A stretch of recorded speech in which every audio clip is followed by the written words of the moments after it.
Touchdown. That's 6.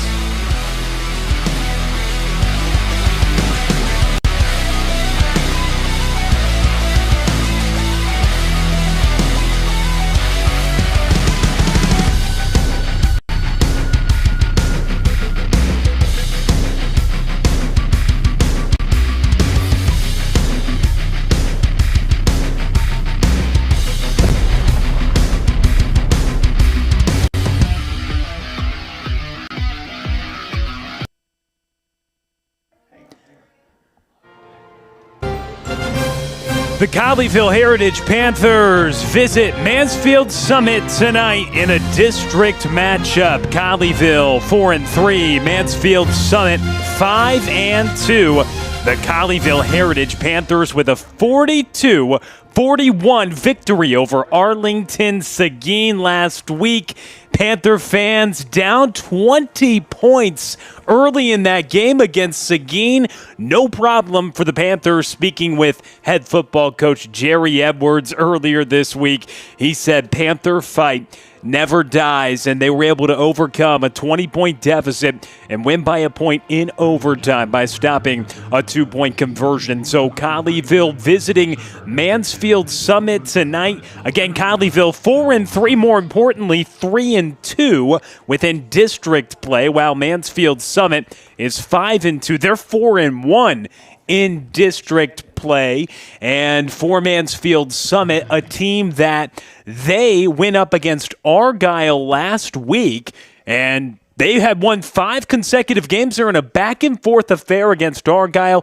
Take the lead in the fourth quarter, but Argyle quarterback McGuire Gasperson go-ahead score late, and the Eagles remain undefeated. But Mansfield Summit currently second in the district, so this is a massive game tonight with not just playoff implications, but playoff seeding implications, as it appears both these teams will probably be heading toward the postseason, but now the seeding certainly up in the air. The 2 seed certainly something that we look for in this matchup. Summit with 2 losses, Heritage with 3. We will get into the district standings at some point during this evening's broadcast. Trey Bell, our executive producer, tells us we'll do that right now. Let's take a look at those district standings. It's big heading into tonight. So you see Argyle, they're 6-0, kings of the district. It looks like once again they will be having that number 1 seed. But it gets really interesting when you look at who is going to acquire and hold on to those top 4 spots. So you have Mansfield Summit, Colleyville's opponent tonight. They have a 4-1 record in district play. Then Timberview, who Colleyville played here at Newsome Stadium just a few weeks ago and ended up losing that game by a point after they had a 3-touchdown lead in the fourth quarter, so looking to exercise some of those demons in this stadium tonight. But as we stay looking at the district standings for just a moment, when we look at Colleyville in this matchup and just overall, the Panthers have a massive opportunity because if they're able to get a victory tonight, move to 4-2 in district play, it would get really interesting because Timberview's a 2-loss team. Timberview does control the tiebreaker over Colleyville. However, if Colleyville then gave Summit a second loss, that would mean there's 3 2-loss teams within the district, and you wonder what would happen with the tiebreaker there. Well, for Mansfield Timberview, a team that already beat Colleyville, they would have the wrong side of the coin in the equation that Mansfield Summit beat them. So you'd have 3 2-loss teams all tied for second place in the district, and because by virtue of Summit beating Timberview, Timberview beating Colleyville, and if Colleyville wins, beating Summit, there's a lot to hash out there. We could have 3 teams tied for the number 2 seed at the conclusion of tonight's affair because of Timberview's victory over Grapevine yesterday. That was a 30-25 final in that matchup. So that's a look at the standings right now. Certainly big. Arlington Seguin squeaked one out yesterday as well. They're a 4-3 squad right now. Again, Arlington Seguin losing to Colleyville by a point last week. They win by a point at home against Everman yesterday. They'll finish the year with Mansfield Summit. coming up in a couple of weeks. We'll take a time out. We'll hear from the head football coach, Jerry Edwards, when we come back. You're watching Panther Friday Night on Tradio.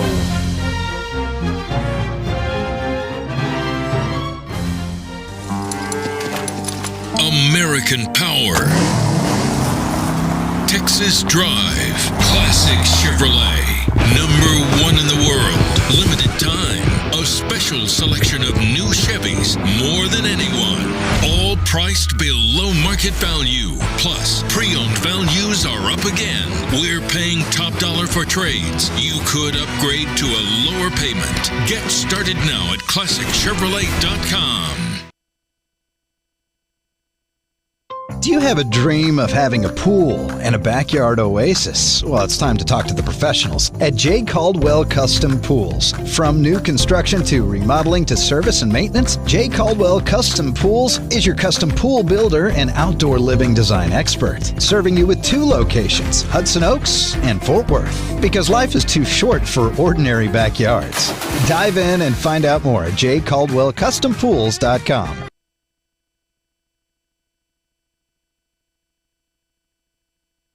Do you know what makes a biscuit a Bo biscuit? There it is. Small batch biscuits, just minutes from the oven, with crunchy hand-breaded chicken. Now you know. The Carolina legend is here. If you know, you Bo.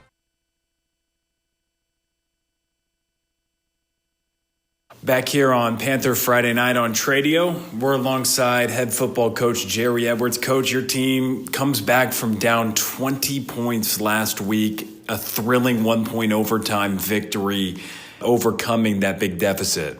Well, our kids, we tell them all the time, never give up, keep fighting. And, it was early in the football game, and we just knew we were going to settle down and get going eventually. And we just needed a spark, just something to again and get us going. And luckily for us, our offense was able to go down and put up some points. And then once you get points on the board, you can kind of take a deep breath, so to speak. And then, big defensive stop. And then, they try to go for it on 4th down and get a stop there. And then we're able to get the ball in the end zone right before halftime. I think offensively we executed that to perfection.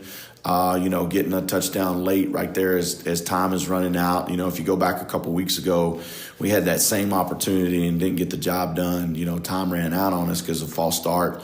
On trying to spike the ball. And so learning from the moments in games past and carrying that forward into last Friday night and just that never give up mentality kind of got us going. And so once you get back in the game going in halftime 2013, then it's a new football game. And, our kids came out and executed extremely well.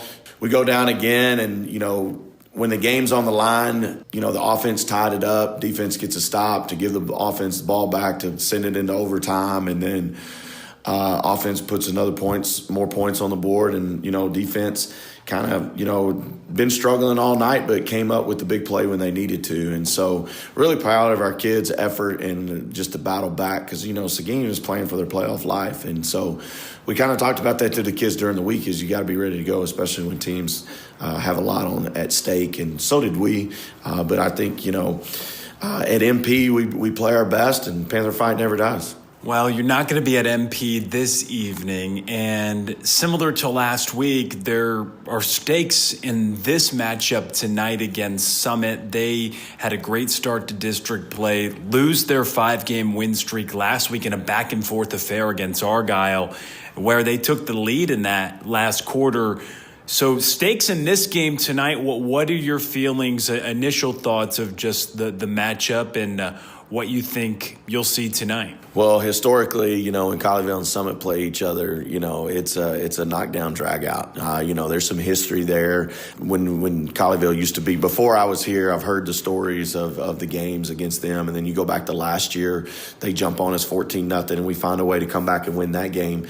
But both teams know there's a lot on the line. It's a seeding game, really and truly should be. Both teams can go from 2nd to 4th, depending on the outcome of this game. And so, I would expect a physical get after it type football game, and which we're excited about. They're going to run the football. We've got to do a good job. They're going to play really good defense, so we got to do a good job offensively moving the football. But, expect a knockdown, drag out. Yeah, it is interesting the way you came back against them last year, but just the way that their offense runs, they've got a running back who leads the district in rushing yards in Darian Nettles, but their quarterback runs the football quite a bit as well. It feels that they both are averaging over 100 per game on the ground. When you're preparing for a team that's got two in the backfield to run, does that affect what you want to do with your front? Well, yeah, really and truly they have three in the backfield. They run out a lot of 20 personnel. 22 is back there as well. Yeah. And then the two guys that you mentioned, and they do a good job of really distributing the ball to all three, And so they want to run the football. They're old school. They got a super athlete at quarterback who's more of a runner, not much of a passer, but a guy that's going to run the football. And they want to run. And so, we've got to be able to take that away and slow them down. Now, I think that does play to what our defense does best. I think our front seven has been solid all year. Last few games, we've only given up 60 yards of rushing per game, where, teams are averaging about 95 yards per game on the ground against us. And so it's going to be one in the trenches, for sure. So the challenge for us is to load down the box, try to force them to do something different. And, it goes back to, what I told the kids this week. Once we load the box down and we start having success stopping the run, then they're going to try to go to one-on-one matchups, and that's something we didn't win last week. And so, we challenged our secondary this week that, when we limit guys on the ground, that you've got to win those one-on-one battles. I think our secondary had a good week of practice, went extremely hard. And so, we just don't need them to make every play. We need them to make some plays. And so I think they're ready to rise up to that challenge this week, win those one-on-one battles, and then we just got to be big dogs in the trenches and win that war and not let those backs get loose. Well, certainly nice to get a guy back in the trenches, and Isaiah Omar this past week. Joey Nisbet felt like he was, when I went back and watched the game on the screen, about every play. I think he finished with about 15 tackles. He's really stepped up, and you think of a guy that dealt with a lot of adversity in his career. To put together this type of senior season for you, I'm sure, especially considering you coach that position, it's got to make you proud. Yeah, I'm extremely proud of him, and it's kind of like a caged dog that's been caged up, you let loose, and so that's kind of how he's been playing, just to showcase what he can do. But all those guys up front, our D-line has done a tremendous job this year. Big physical guys that really do a good job of taking on double teams and blocks to free up the linebackers, to free up Braden, Dax, Cam, and Joey to do what they need to do. And so it's a group effort, and they understand that. And those guys be the first ones to tell you that in order to be good on defense, everybody's got to do their job. And so we are talking about how Summit runs the ball, and they want to come out and run. It's no secret. For them, what do you think they're saying about your offense? It feels like you're a team that really has had success in the air when you look at your quarterback, but he's also running the ball at a really high level. And I know you talk a lot about not becoming one-dimensional, but for your offense, and when you look at a quarterback who's had 5+ touchdowns and 5 straight weeks total, it does seem like people have struggled to slow you guys down. Yeah, our offense have done a really good job. Our receivers and quarterback have been tremendous, making big catches when we need them, extending plays, Bodie extending plays with his feet. So coming in, I talked to the head coach for Summit earlier in the week, and he called Bodie a 6'3" Johnny Manziel. And it's really, truly, he is, just to be able to extend plays. But, if you're trying to defend us, you're going to sink back and try to defend the pass and try to spy the quarterback so he doesn't take off on you. But we know that going into games. And, last week we were about 70% efficient on the ground, which is elite, which is what we want, and we expect teams to start loosening it up a little bit to defend the pass because we've done a great job of distributing the ball to 4 different receivers. So you can't just really pinpoint one guy. So it really does spread the defenses thin. And so we've got to be able to take advantage of that, be able to run the football and take advantage of what they do. And whether it's Bodie running the ball or Bess or Colin Bennett, getting those chunks, getting us second and short, third and short situations where teams, we become unpredictable. But we've done a really good job of balancing that out and taking advantage of our weapons that we have on offense. Yeah, it certainly has been a lot of fun to see all the points being put up on the board, the weapons that you have, and just Bodie's putting together an unbelievable senior season, that is for sure. And I know that the Johnny Manziel comparison, one part of that is just his the ability for him to make plays off schedule. I mean, you know that you have design runs for him. He'll scramble for 20 all the time.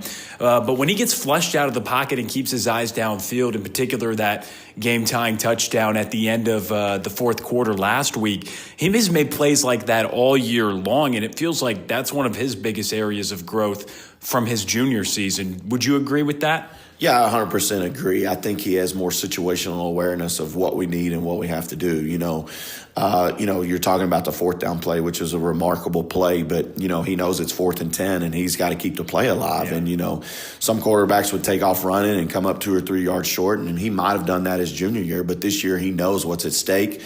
So he finds a way to get out of pressure, reset his feet, and find an open receiver standing in the back of the end zone. And our receivers have done a good job of finding space too. And the good thing is there's a lot of trust between Bodie and the receivers because they know he's going to get the ball and Bodie knows they're going to catch it. And I think that's a big confidence booster. We didn't have a ton of that last year. And this year, we all feel pretty confident when the ball's in the air, one of our guys is going to come down with it. Final thing, Coach, I know you said it'll be a physical game and you need to stop the run. Any other keys to victory tonight? I think it'll be, details in who handles the things that we can't control. Rain, wet footballs, delays, any of that kind of stuff.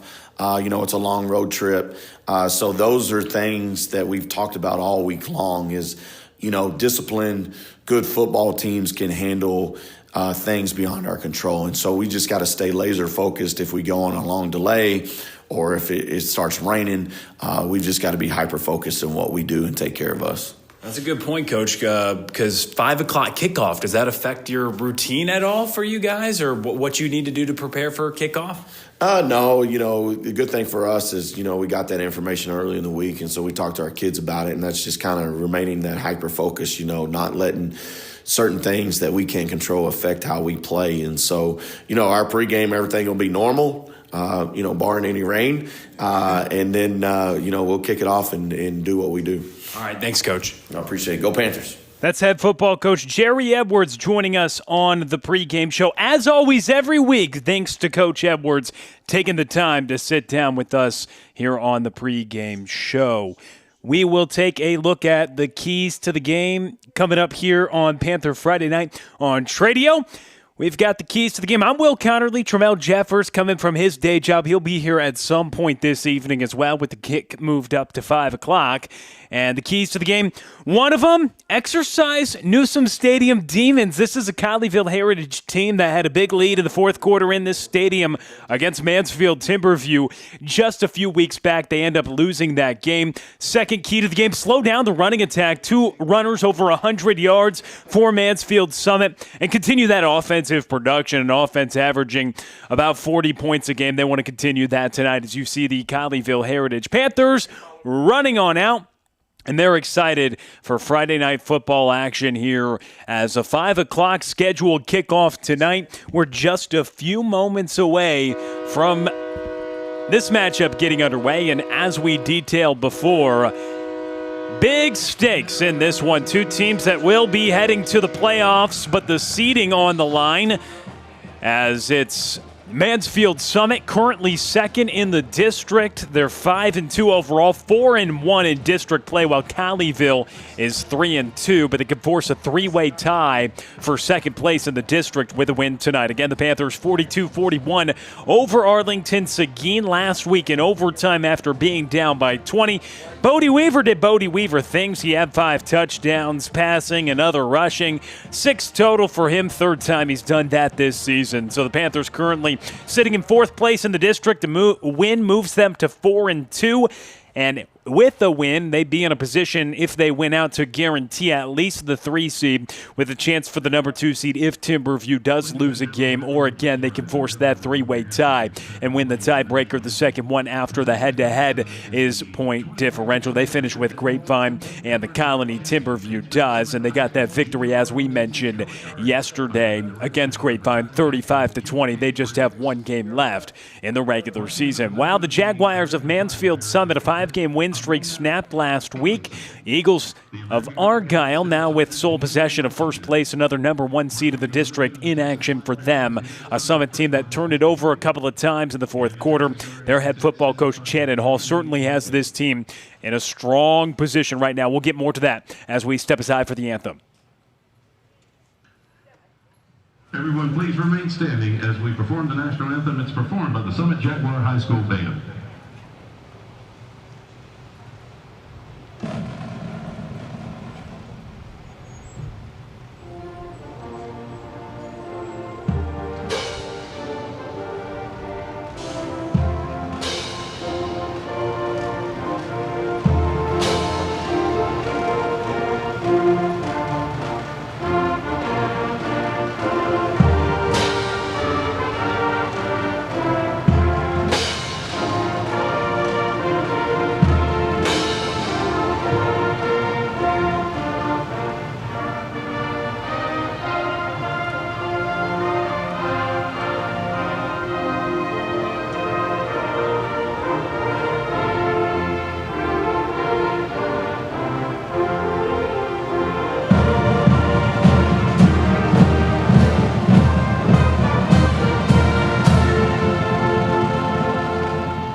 Back with you here at Newsome Stadium. I'm Will Connerly. Tremel Jeffers, we heard, is here in the works and making his way up to the broadcast booth. And we're looking forward to some football here tonight. An exciting Newsome Stadium and a 5 o'clock kickoff a couple hours early because of the scheduled rain that's in the forecast right now. 78 degrees in Mansfield, 90% chance of rain coming up in a couple of hours, 1 to 3 inches in the forecast tonight. But we're hoping to get some football in before Mother Nature potentially takes over here on the artificial surface at Newsome Stadium the second time. The Colleyville Heritage Panthers have been in this stadium here this season, and they're trying to turn it around because Timberview game here did not go their way, falling in that one with a monstrous 4th quarter comeback by Timberview. But they're through that. They went into the bye after that, and they've won a couple out of the bye week. And now they're ready for action, taking on Mansfield Summit. They're coming off a loss to Argyle, but they're second in the district. And they'll try to live up to that tonight against the high-powered Colleyville Heritage offense that will be on the field first. And we're underway. It's fair caught at the 9-yard line by Chase Gibson, and the Colleyville Heritage offense comes on out, and Tremel Jeffers slides into the broadcast booth. Tremel, how's it going tonight? We're ready for some football, aren't we? Doing pretty good. A little bit early, but hey, it's Friday night. It is Friday night, and it is interesting because most games in the Dallas-Fort Worth Metroplex were played last night because of the expected weather to come in the next couple of hours, so that could be a factor tonight if we have to deal with delays or whatever happens. But it's Friday night, a little bit early for the Mansfield Summit Jaguars to celebrate their senior day in certainly a weird way, but a lot of teams had that last night as a lot of games got moved. But Colleyville's offense, certainly excited to get your thoughts on them as they're about to begin the first play of the night from scrimmage. It's going to be a free play. And Bodie Weaver looking down the field, and the flag flew, and the play was called dead, Trammell, before Bodie Weaver, as he has multiple times this year with the hard count, having the defense jump offside, so a 5-yard penalty against Mansfield Summit on the first play from scrimmage. Yeah, we saw that about 3 times last week in our win against Arlington Seguin. So good sign to see that with the first snap of the game. Hopefully we can see more of it, and hopefully the next time the refs will allow them to play through it. You want the play through, but you'll take the 5 yards. Gabe Bess in the backfield, 3 wide receivers. Bodie Weaver, clean pocket, hit out to the outside. It's Lucas Sunwall. He's wrapped up at the 35-yard line. Good tackle made there by Avery Hartman, the senior cornerback, coming up in for the tackle. But right at the sticks for Lucas Sunwall. And they'll move the chains. A first down for Colleyville. They're moving on their opening drive. Yeah, that was actually a big tackle by Hartman, because if he misses that tackle, Sunwall has a lot of green turf ahead of him. So that was a major tackle. Colleyville only picks up about a gain of 7, but they still pick up the first down.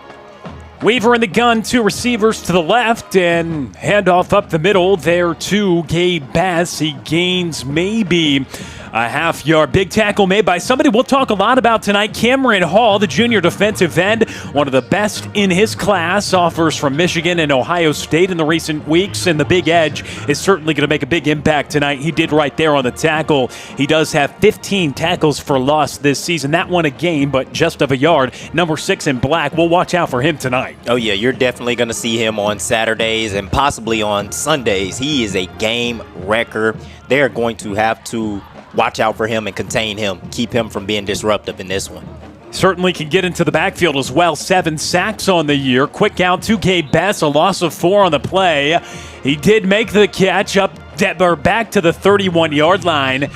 So a loss of 5 on a complete pass. They like getting the running backs involved. Gabe Bess, the main back, and Colin Bennett as well. Jerron Wiley with no carries last week. Got some play defensively, but a little changing of the guard in the backfield, at least for the Panthers. They'll need to try to convert here. A 3rd and 14. Line to gain the 45 here on the Panthers' opening drive. 3 wide receivers to the right. It's Lucas Sunwall in motion.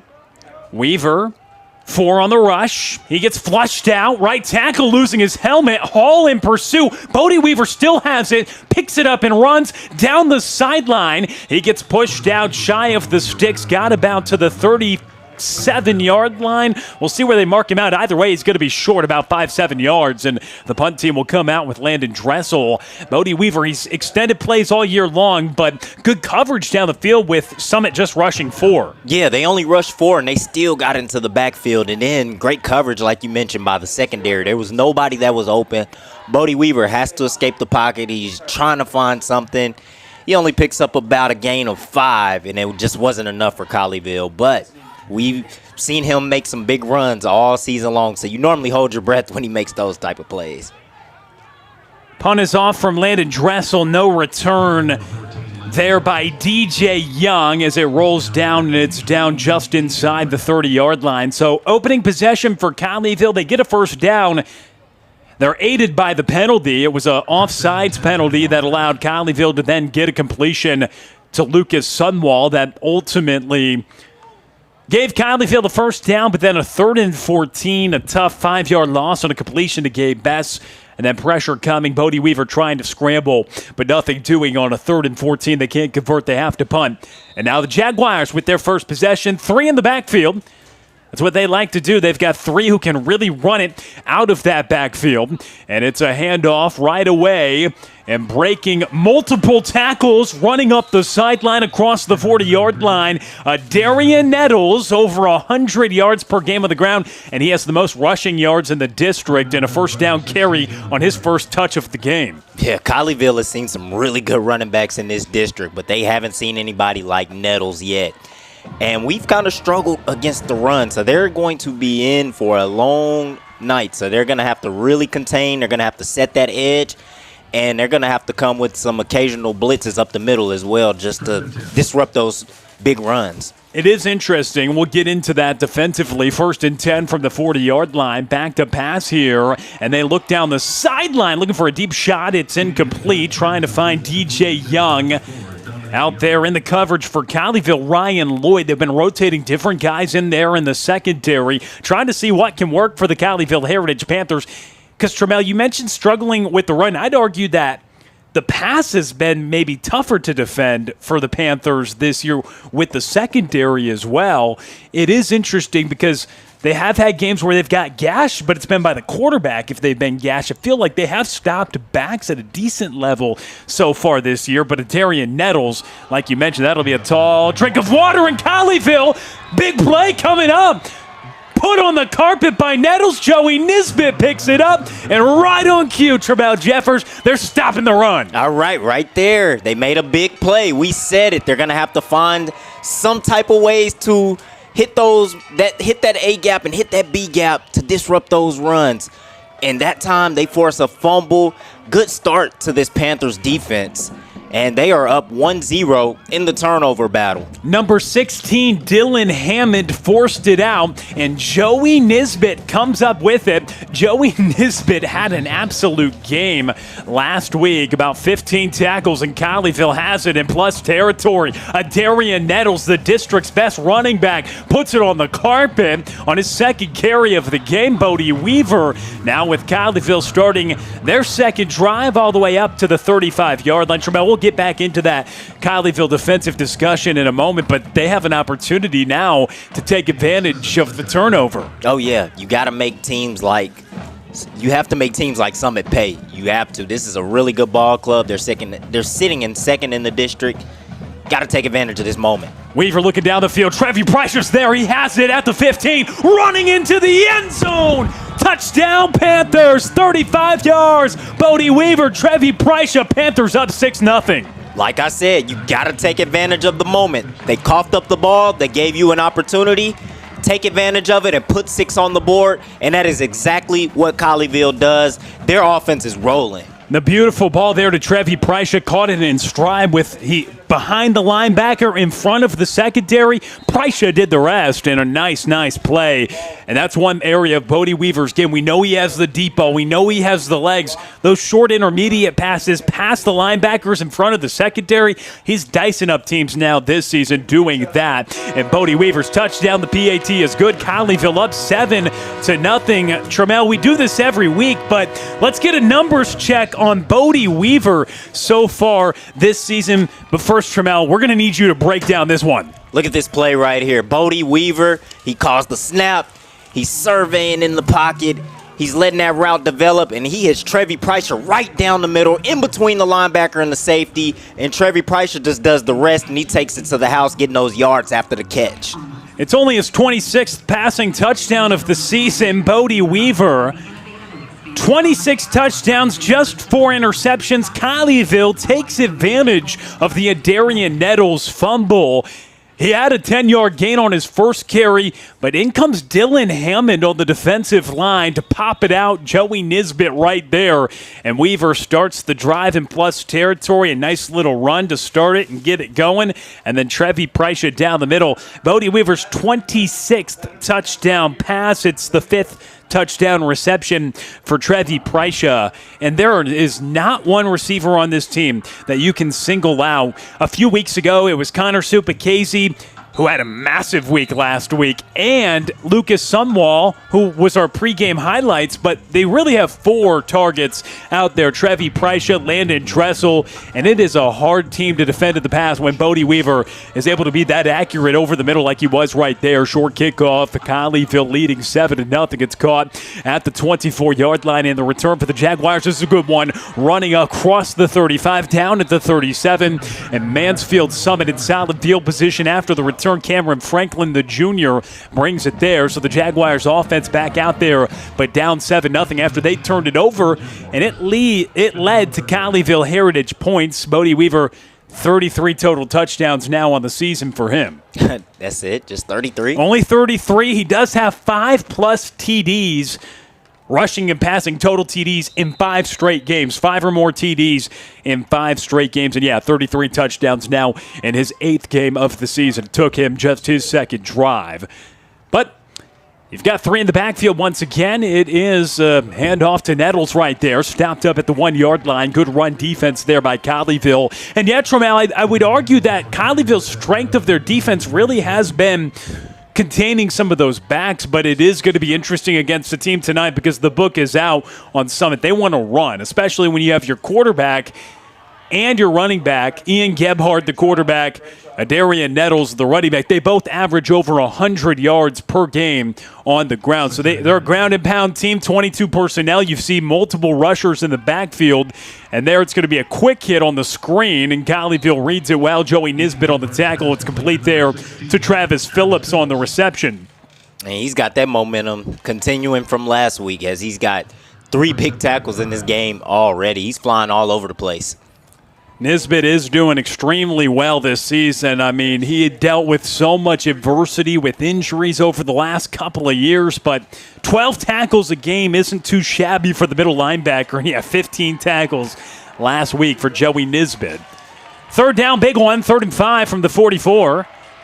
Quarterback Ian Gebhardt going to take it himself, then pitch it back out to Obadiah Goebel, and he gets stopped up right there. The initial hit by Nisbet didn't make him go down, then he eventually does. The Panthers all over it on the Dadu's rush, and the junior stopped up. Nisbet did a really good job of stuffing the runner at the line of scrimmage, and then the Panther gang came and finished the rest, and they hold it down on 3rd down, forcing this Jaguars team to punt on 4th down. And that's the 3rd guy in the backfield. They do a really good job of distributing the ball. The quarterback can run it himself, and Ian Gebhardt, Adarian Nettles, top running back in the district.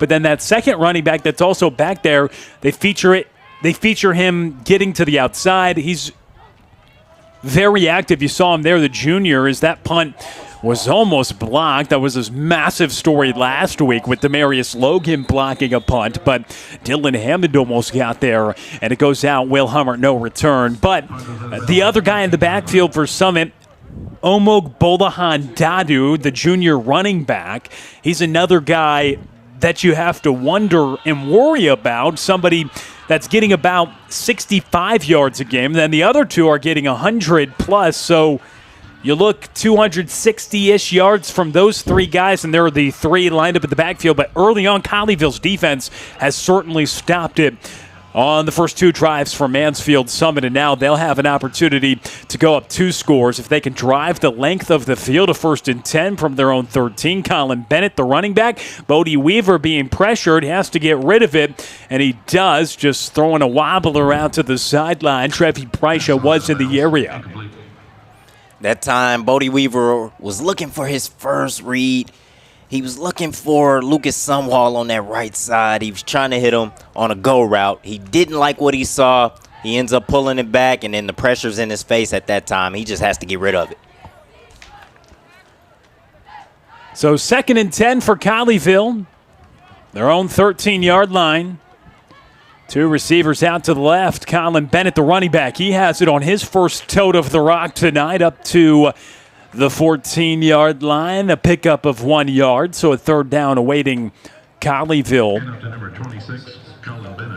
That Jaguars defensive line, they do a good job of rushing with only 4. They can really get into the backfield. We've seen we've seen it a couple of times on the last couple of drives where the defense is getting into the backfield. So now with a 3rd and 9, they get to pin their ears back and they get to go after Bodie Weaver. 4 on the rush. Weaver to pass, looking down the field, but Sunwall turned back for the curl. Bodie Weaver thought he would keep going, and the two not on the same page. Incomplete. And a 4th and 9 will have Colleyville punt from their own 14-yard line. Don't see it too often with those two not on the same page, but that was the case there. Probably Bodie just seeing that it was single coverage, and typically single coverage on Lucas Sunwall has not been good news for opposing defenses this season, but they weren't able to connect right there. Yeah, that time they weren't able to connect. We normally don't see it, like you said. It's very rare. 9 times out of 10, they're on the same page, and they'll make that play. So Dressel punts, sends it away from his own 2-yard line, and a return from the 49. DJ Young making moves, spins across the 40, and he is dropped down at the 36-yard line, where the Jaguars will have solid field position set up here. Trammell, we looked around the district in the pregame show. Mansfield Timberview, they picked up a 35-20 victory at Grapevine, despite Grapevine leading in that game. Grapevine led 14-7 at halftime in that matchup at Timberview. They end up winning that one 35-20. So if Colleyville can win tonight, it'll be Timberview, Summit, and Colleyville all tied for second in the district with 2 losses in district play. We'll see what happens and unfolds after this, as it is a keeper from the quarterback, and it's Ian Gebhardt with a massive gain down to the 10-yard line. We mentioned he's the other one in the backfield that can do damage, and he did it right there. Yeah, you have to account for him as well. He's a big part of this run game for the Jaguars as well. That time, he just keeps it and he runs right down the middle. He had an open lane and he gets a big chunk of yardage for the Jaguars as they are now in the red zone for the first time tonight. 810 yards on the ground already this season for the quarterback. He's gone north of 100 yards 4 times and has 10 touchdowns on the ground. Here it is, Adaria Nettles. He's untouched into the end zone, righting the wrongs of the fumble by Adaria Nettles on the opening drive for Mansfield Summit.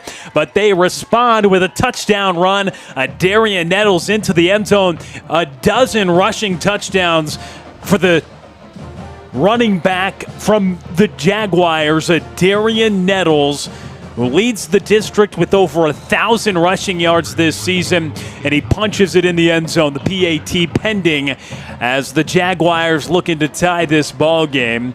Diego Apodaca, the senior kicker, out there for the PAT, and it's blocked. Demarius Logan on the block. It's picked up there by Colleyville. And that is a couple flags that come in after the fact on the return of the blocked PAT was Ryan Lloyd. But Demarius Logan, back-to-back weeks, he's coming up big in special teams on a block. Blocks a punt last week, blocks a PAT this week, and Colleyville leading by a point. Yeah, he is so disruptive on special teams, especially the last 2 weeks. Here he is running right down the middle, free down the middle. He just blocks it. He knocks it down. If we're able to just scoop that ball up without hesitation, we might take that back and get some points. And on the Ryan Lloyd return, after the return, a couple flags came in as he was returning. So we'll see what the call is going to be there, Colleyville, to get the football. But that's massive. That could be massive in this game, in a game that Jerry Edwards told us this week, and as you guys heard if you were with us on the pregame show, feelings, thoughts on Mansfield Summit. We asked Coach Edwards. He said it'll be a knockdown, drag-out fight, one in the trenches, but he even said, going back and talking to people at Colleyville this week, even before he got here, just his 3rd season, it's just always been a knockdown, drag-out fight against this team. And in a game where you expect it to be tight like that, a block PAT early could come back to play a huge role. Demarius Logan doing it again. Oh, yeah, and we saw it last week with a missed extra point from Seguin, and it came back and hunted them. So maybe we get the same magic here. 7-6, Colleyville leading by a point after the blocked PAT. Chase Gibson on a massive return. Look at Gibson go across the 45. And it's the kicker, Omepipo Oleor, the sophomore, who's able to bring him down. He was the last line of defense. He was the last line of defense, but if Super Casey picks up that block, that is 6. That is a touchdown on that play. We just needed that one last block, and he was free to the end zone. But the Panthers are going to start in good field position as they got the ball just before midfield. They're going to get it at their own 45-yard line, so not bad field position. And Chase Gibson's been the most dangerous return man for Colleyville this season, and that certainly was his best return. It felt like a really, really strong one in the works with the whole coverage and blocking. He went right up the middle, and like you mentioned, one block away from potentially having that one into the end zone. So Colleyville with solid field position starting at their own 45. A false start will back them up to the 40, a 1st and 15 awaiting the Panthers. Leading 7-6 after Bodie Weaver found Trevi Preicha for a touchdown. Colleyville scoring on their second drive. They punted on their first drive, but scored on their second drive after forcing a fumble. But then the Jaguars respond with a rushing touchdown from Adarian Nettles. And now Bodie Weaver keeps it himself, and he's tackled by Cameron Hall. Mention him again, number 6, the big edge. Getting about a sack a game and 2 tackles for loss per game. A ton of power 4 offers for him, and he puts Bodie Weaver behind the sticks even more, 2nd and 16 after the loss of 1. Yeah, not a good start to this drive. You started off with a penalty and then a negative play on first down. So now we're facing 2nd and long. You got to get some chunk yardage here to set yourself up good on a 3rd down situation. Bennett goes in motion. Weaver with the moving pocket. Looking down the field, fires. It's caught there at the 45-yard line. And they'll say that it was incomplete, actually, down on the far sideline, out of bounds there for Connor Supacasey, his first target tonight. And it will set up another 3rd and long. 3rd and 16 now for the Panthers. Yeah, good throw, good look. Just a little bit too low. And it's really difficult to make that throw, especially on the run, rolling to your left. Almost got it, almost executed it. Just unfortunately, it was just a little bit too low. Colleyville needs to get to the Jaguars' 45-yard line on a 3rd and 16. Weaver escapes the pocket, looks down the field, now takes off and runs. He spins, dives, lunging for the sticks, and he gets right there. Initial spot appears to be just shy of the line to gain, but you know it's going to be 4th down territory if they're just a yard shy. A player down on the field as well for Mansfield Summit. That's Amir Bell down, the senior, right around midfield. But Bodie Weaver using his legs, picking up 15 yards on a 3rd down and 16 to potentially keep this drive alive. Yeah, and he makes those plays every single week. If you looked at the replay there, it didn't look like he was going anywhere. It looked like he was going to maybe pick up 3 or 4 yards. The defense was going to get him a little bit past the line of scrimmage. Colleyville goes on the field and they punt. No, he gets past everybody. And he dives, and he gives his team a chance to convert here on a 4th and very short. So senior defensive tackle Amir Bell, 6'2", 215, getting about 4 tackles a game, 7 tackles for loss on the year, a sack. He had 2 TFLs last week, and their loss to Argyle in a really close game. They pushed Argyle in that matchup, but Amir Bell, number 11 for the Jaguars, making his way to the sideline, so a big loss in the interior of that defense. We'll see if he can come back, but Colleyville on 4th and 1. We'll see what they do with Bodie Weaver standing in the gun. And he'll take it himself. Weaver has the 1st down and more. Paid a price after he secured the ball across the line to gain. But a nice rush for Bodie Weaver, and Colleyville keeps the drive alive. Yep, that time was a design run. Bodie Weaver just follows his tight end right there in that C gap, and he picks up a good 3 to 4 yards to keep these chains rolling and keep this Panthers offense on the field. First down. 1st and 10 from the 42 for the Panthers. Weaver in the backfield with Colin Bennett. It will be out to Colin Bennett and makes a man miss in the open field, running up the sideline. Weaver's pass complete to number 26, Colin Bennett. And a nice play made after the catch there by Colin Bennett out of the backfield. He really burst on the scene in the Colony game in the 4th quarter. I mean, that game was certainly out of reach, but Colleyville, they deployed Colin Bennett, a man a couple of years ago, got a lot of work, didn't have a productive year last season, but he's looking productive and catching some passes out of the backfield and getting more reps down the stretch from the backfield here this season. Weaver, eyes downfield, shot, end zone, but out of the reach of the intended target. Falling down in the end zone was Connor Supacasey. Man, he had a field day last week, and they were looking to create that magic once again. Yeah, they love those seam routes down the middle, those crossing routes, those seam routes, and they normally connect a lot of the times. That time they were just off just by a little bit, but good route. Supacasey caught some separation on that route as well, so that is a good sign. They're going to connect. 7 catches for 123 yards and 3 touchdowns last week for Connor Supacasey against Arlington Seguin in that 1-point overtime win. Bodie Weaver on the run. He stopped up at the 31-yard line, enough for the first down on a 3rd down and short. So Colleyville putting together a productive drive that started inside their own 20-yard line. They've moved the chains. 4th and 1 there on 3rd and 1. It's been by Bodie Weaver both times.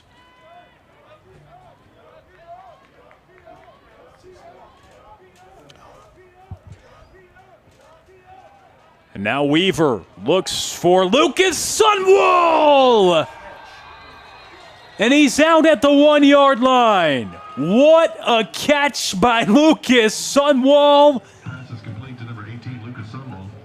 Wow. Off the 1-yard line. First and goal. Oh, my goodness. What a play. The pressure is in Bodie Weaver's face. He throws it as he's getting hit. A nice jump ball to the right sideline. And Sunwall snags it in, and he gets short right at the 1-yard line. What a play by both. What a throw and what a catch. Beautiful throw to get to the 1, and now Bodie Weaver taking it himself, and he is stopped at the 1-yard line where the forward progress will stop him. And Bodie Weaver really just chucked that ball up in the air. The pressure came. That was the first time that the Jaguars got to the backfield really quick on a shotgun pass where Weaver got rid of it quickly, trusted his sophomore wide receiver who's just stepped up in such a big way this year. And that single coverage, Lucas Sunwall, he was able to take advantage of it, get down to the 1-yard line. Colleyville knocking on the door, 2nd and goal from the 1. Weaver tries to take it in himself, and he does. Weaver for the touchdown. Colleyville up 13-6 as Weaver runs it in from 1 yard out. That's touchdown number 6 on the ground for Bodie Weaver this season, and that is number 35 on the year. 35 total touchdowns, or is my math correct?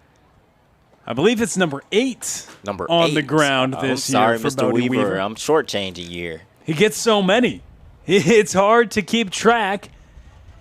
And 34 touchdowns for him, I believe, overall. Okay. Yes, it is 34. But it's either 34 way, total and it's 8 a lot. on the ground. It's yes, a lot. That's a lot. what it is. It's a lot. And a 14-6 lead for Colleyville with 1:35 to go. And that's the numbers I had getting from the old reliable Max Preps. I had 25 touchdowns in the air and 7 touchdowns on the ground coming in. Correct. Making it 32 overall coming in. So make it 34 overall, 26 passing, 8 rushing. But yes, I think a better way to say it is it's a lot. And one way to describe it is he's got 2 total touchdowns tonight in the first quarter, and he's riding 5 consecutive games of 5 or more total touchdowns. So he's doing a great job, and I know he punched it in from the 1 yard line. That's great to see, the goal line execution. But the pass to Lucas Sunwall set all that up. It was a great drive. They execute on a 4th and 1 on a Weaver run, a 3rd and 1 on a Weaver run, a 2nd and goal from the 1 to end the drive on a Weaver run, and then also a Weaver to Sunwall. Great pass down the sideline. Not just the single coverage, but the sideline is the other defender right there, and he was able to drop it right where number 18 needed it, and to be able to stay in bounds and nearly have that great touchdown.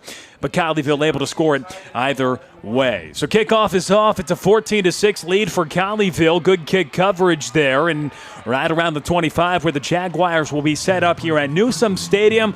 We expected to be at RLA Anderson Stadium here tonight, and we expected the game to be at 7 o'clock this evening, but as you probably know, Mother Nature expecting tons of rain later on tonight, probably about when this game is finishing up. And so that's why this kickoff moved up to 5 o'clock tonight, and many games moved up to last night, which opened up this great stadium for tonight's game. Yeah, I'm glad to be here. I love being at this stadium. It's a very beautiful stadium, and it's Friday night football. It is Friday night football, and it's certainly not a far drive for Tramel Jeffers. I know you're happy about that one as well. Man, I could walk here. Short gain on the first play of the drive. They go to Adaria Nettles. Again, Nettles, such a powerful running back for the Jaguars. Just gains 3 on the play. They've done a good job of containing him. Got to do it for 3 more quarters. Gebhard, deep pass, looks sideline, and quality coverage there by Chase Gibson, number 15 on number 15. They're on the sideline, but it's Colleyville's 15, Chase Gibson, that is able to have the good coverage on Gabe Evans, the freshman wide receiver. Gebhard, a guy who doesn't throw all that often, Tramel, just about 70 passing yards a game. He's only averaging 5 completions per game, so not going to throw it too often, but he will take his chances, and he did have 130 passing yards against Argyle on 9 completions, higher than average for him last week. Yeah, this is a run-first team. They have a 3-headed monster at the running back position, and then you also mentioned how Gerhardt also has over 800 rushing yards on the season, too. So that just shows you that their main focus is on running the football.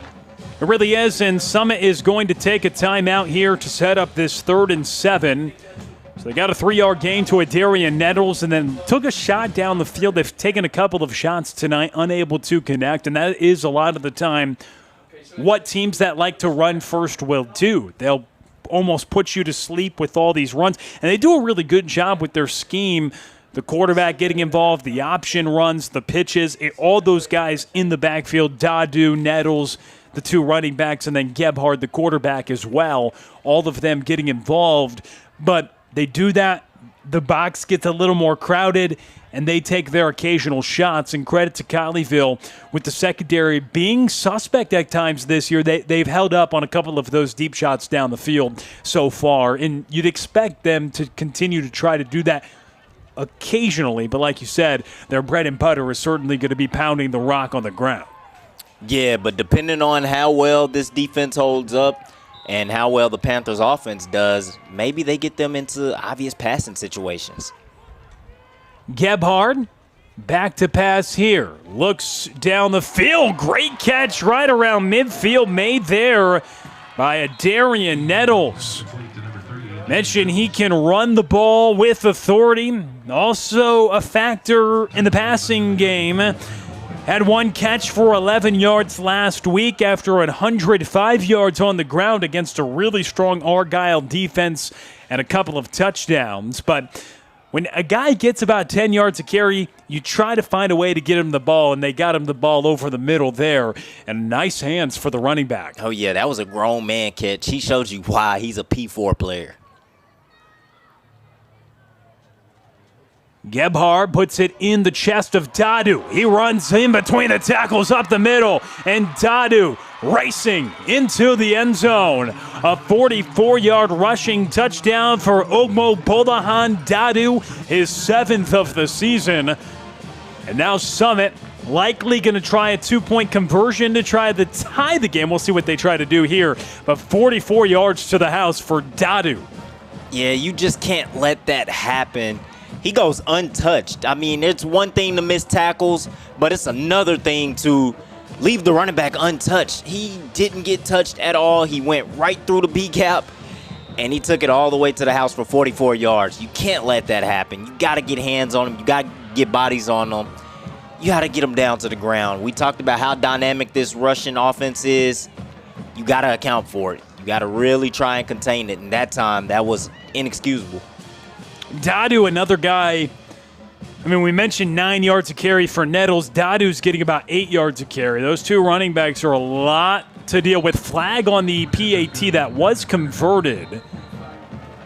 So Summit opting not to go for two. Trammell probably thinking there's going to be plenty of time in this ball game, but at some point they'll have to chase that one on the scoreboard. Obviously, not looking to chase this early in the ball game. Yeah, your offense is doing well. They've scored on half of their drives so far, 2 out of 4 drives. You're going to probably have more opportunities to score the ball. So just wait patiently, and when it's that time, then you'll go for 2. Well, you'll have more opportunities to tune in to Panther Friday Night on Tradio because we've got 3 more quarters coming your way. We'll step aside. It's Panther Friday Night on Tradio.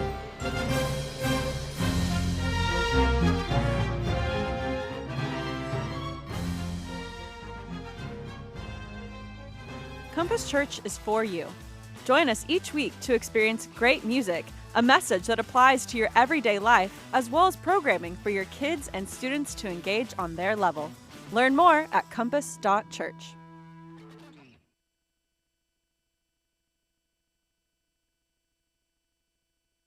From your first paycheck to your first home, starting your own business, or celebrating your retirement, we're here for all of life's important moments.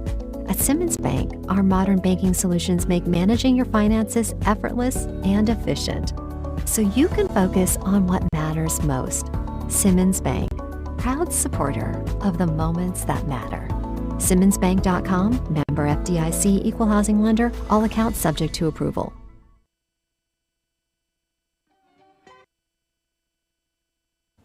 It was a 4-play drive for Mansfield Summit, 73 yards, capped off by a 44-yard touchdown run. And now Colleyville getting the ball back with a 14-13 one-point lead by virtue of that blocked PAT. Another good return for Chase Gibson across the 25, but he had plenty of green. Stopped up right there. Feels like he may crack one loose tonight. If you're a Colleyville Heritage fan, you hope he doesn't have to return too often, and you hope your defense can hold up. And all in all, it's not too notable just across the 25. But again, there was things working on that return for Chase Gibson. But Colleyville getting the ball back after they put together a really impressive drive. I mean, we have not touched on this Mansfield Summit defense, a 5-2 team that is only allowing about 23 points a game. They've got a strong front. We mentioned Cam Hall, of course, the big Power 4 recruit.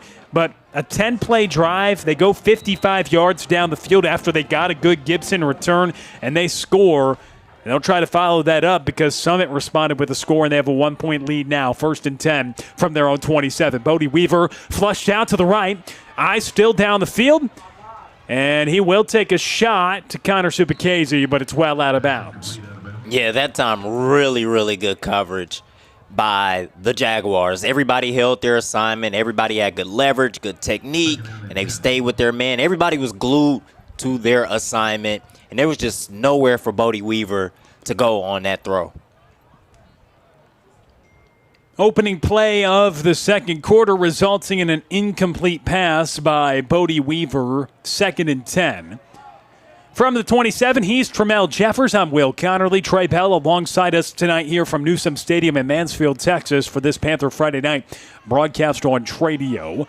And Gabe Bass on the carry. Stepped up behind the line of scrimmage. A loss of 1 on the play. Met by number 33, Dorian Jones. Dorian Jones on the tackle. We talked about this Jaguars defense. We've been mentioning their defensive line. you want to stay away from these 3rd and 12 situations. I mean, we've seen it on this drive, on that very first play, the first down that Bodie Weaver had to scramble out of the pocket. The pressure is getting there. So you really want to establish some yards on first down, on second down, so you can face a 3rd and short and keep those chains moving. 3rd and 12. Weaver. And he throws. Oh, man. It felt like Bodie Weaver threw his 5th interception of the year. Fortunately for the Panthers, it goes in and out of the hands of Tyson Comey-Watts, and the junior cannot corral it. Wow. The Panthers dodged one on that one. That was a pick 6 right there. You can see here on the replay, Bodie Weaver, he's looking to the outside in the flat, and the defender reads it the entire time. He's juggling the football. He couldn't corral it. The Panthers catch a break.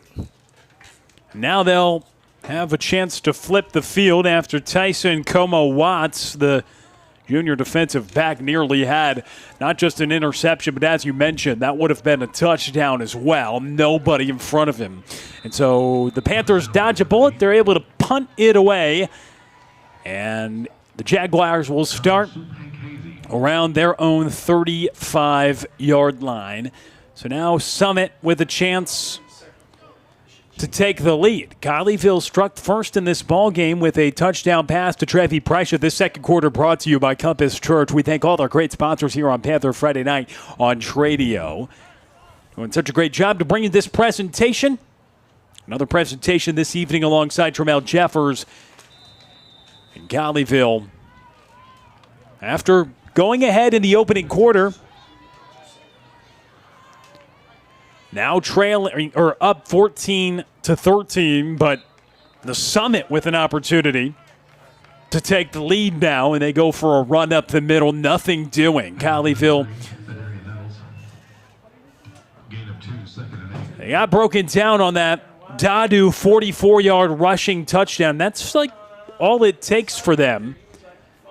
With either Nettles or Dadu, just takes one because they've got explosive ability, but it's not through the air. It's on the ground. So 2-yard runs here or there doesn't really hurt them when they have so many ways to get the ball in explosive areas. They're looking to explode here in the air.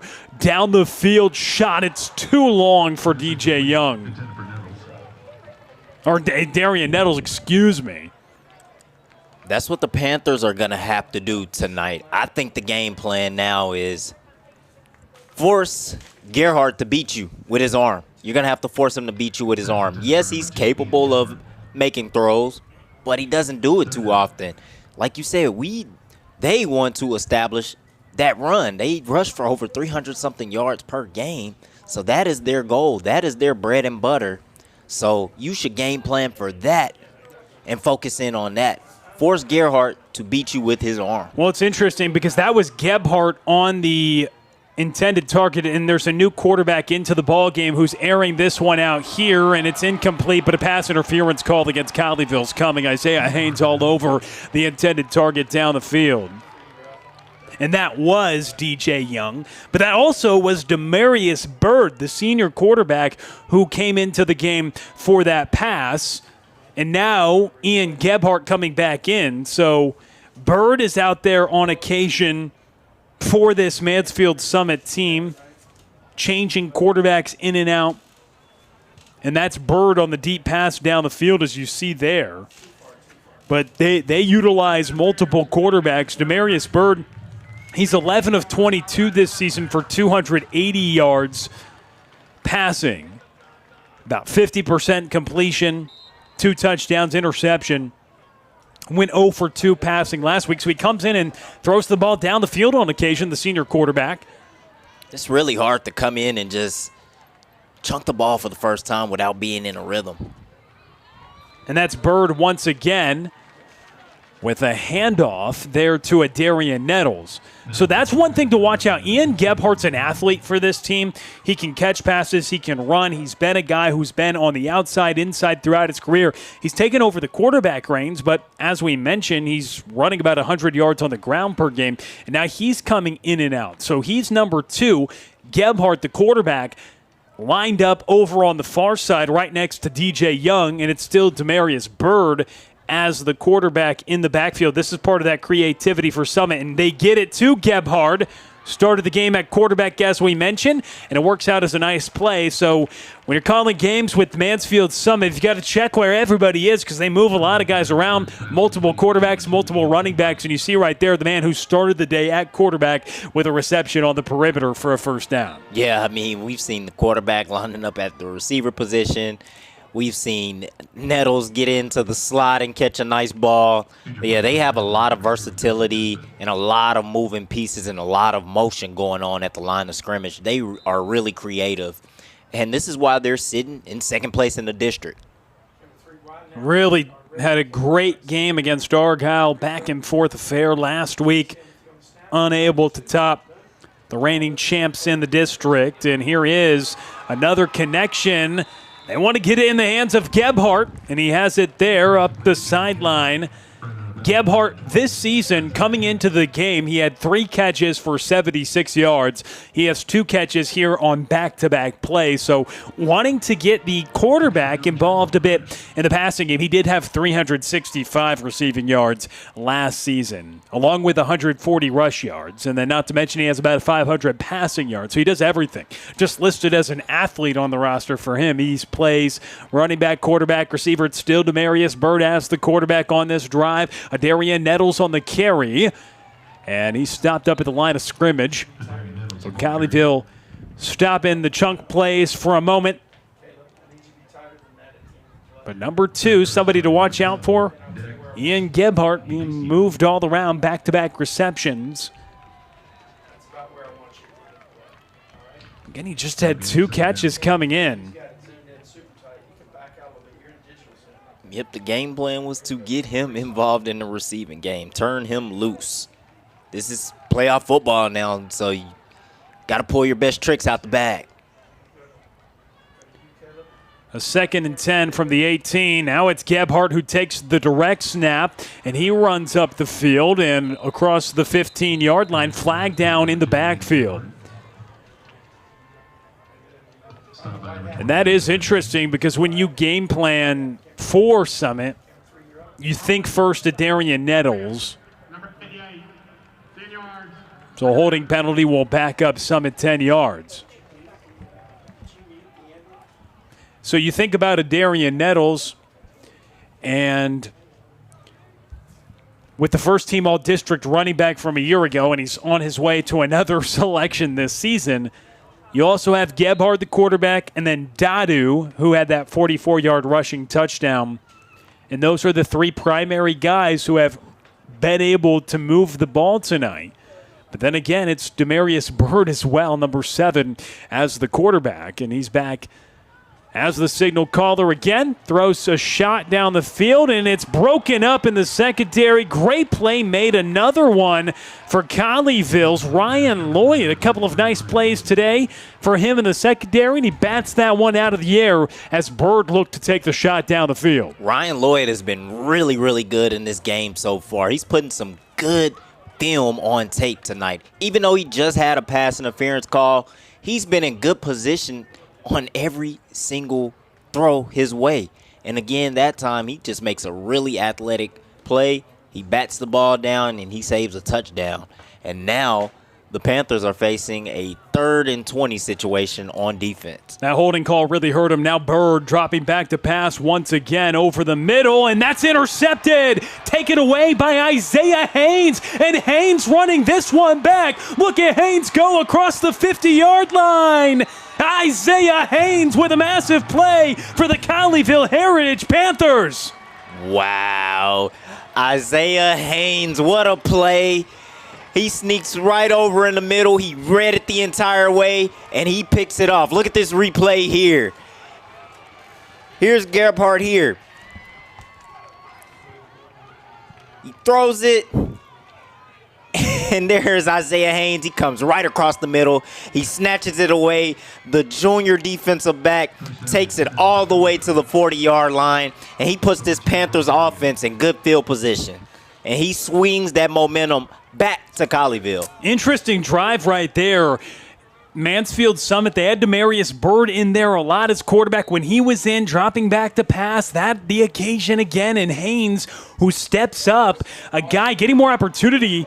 And Bodie Weaver put the ball down, getting the ensuing snap after the interception return, and just have to hop on it for a loss. So second turnover forced by Colleyville in this first half. First drive for Mansfield Summit. It's their star running back, Darian Nettles, who puts it down on the turf. Dylan Hammond forces the fumble. Joey Nisbet picks it up, and Colleyville's Bodie Weaver makes him pay. He throws a touchdown to Trevi Pryshaw. Now we'll see if they can't put more points on the board after the turnover. Wide open, Landon Dressel. It's caught about the 38-yard line. He moves up to the 35, picking up 3 after the catch. And so a nice completion after a loss on first down sets up a third and manageable here for the Panthers. But Isaiah Haynes, a guy that a lot of people were talking about in the offseason, he was playing really well in some of their spring ball and summer opportunities and 7-on-7. Saw a lot of work that he was putting in on X and social media, and it's cool to see that he was getting an opportunity along with Ryan Lloyd, guys who weren't starters at the beginning of the year, stepping up for this Panthers secondary. And here is a look toward Landon Dressel. It's incomplete. And this secondary, which from our vantage point has been a little shaky at times, they've moved different to take the lead. And now on a 4th and 7 from the 35 of the Jaguars, they're going to go for it here, Trammell. Interesting, very interesting call here. Weaver rolling out to the right, looking down the field. He gets wrapped up and thrown out of bounds, and Colleyville turns it over on downs. That's just unfortunate on that one.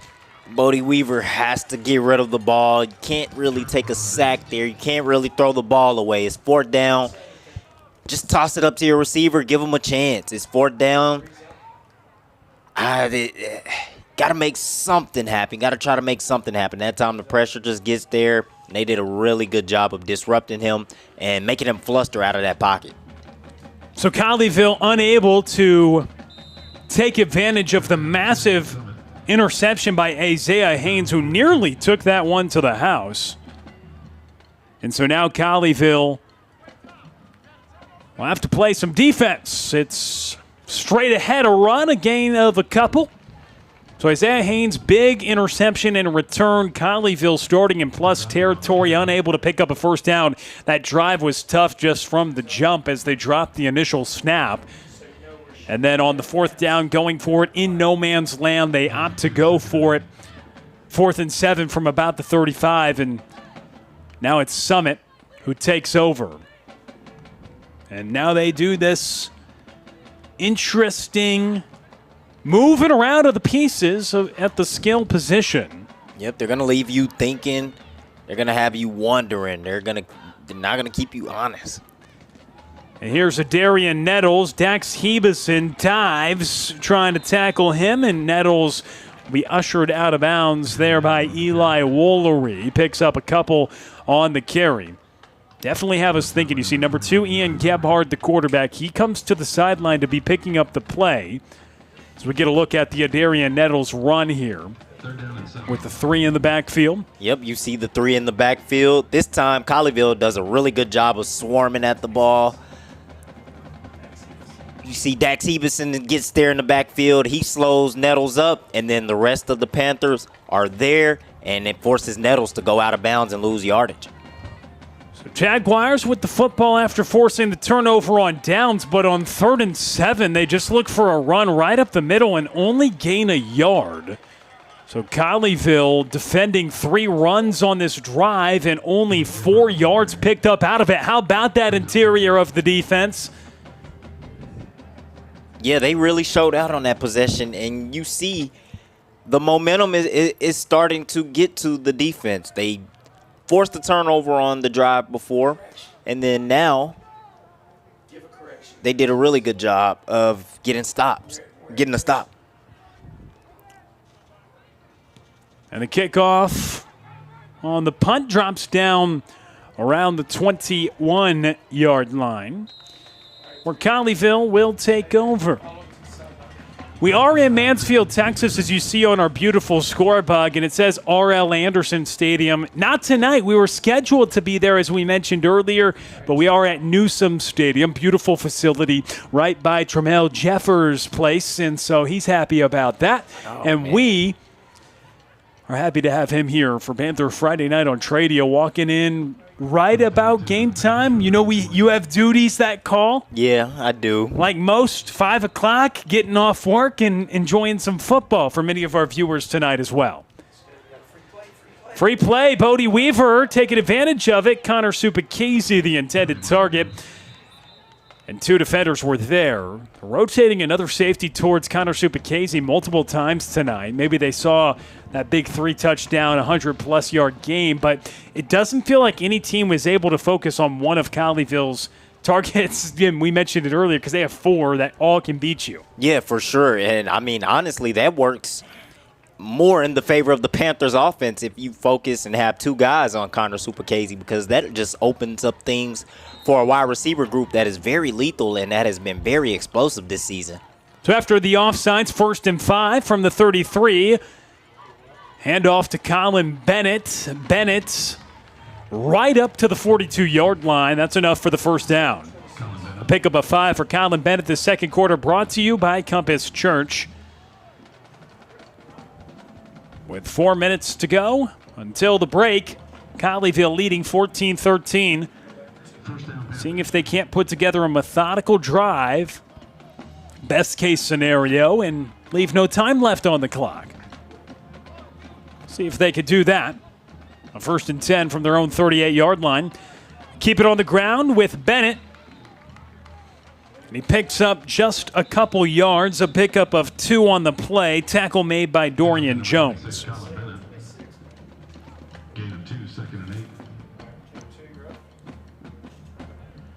Colleyville going slow, taking their time. Which is smart. You want this to be last possession unless you hit a big play. But, yes, they want to control that clock. They want to make sure they milk it all the way down to 0 right before they score going into the half. And a timeout called, so we'll step aside as well. Timeout taken, so Colleyville wanting to stop things.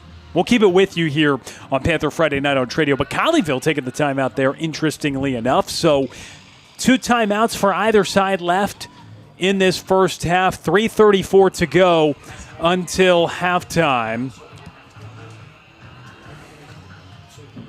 So 2nd down and 8. There was a helmet that came off, so that's why we had a stoppage. They took the timeout so he would be able to come back out. You know, if your helmet falls off as an offensive player, then you have to come off the field for at least 1 play. And yeah, that was Hayes Patterson, offensive lineman, who lost his helmet, big number 52.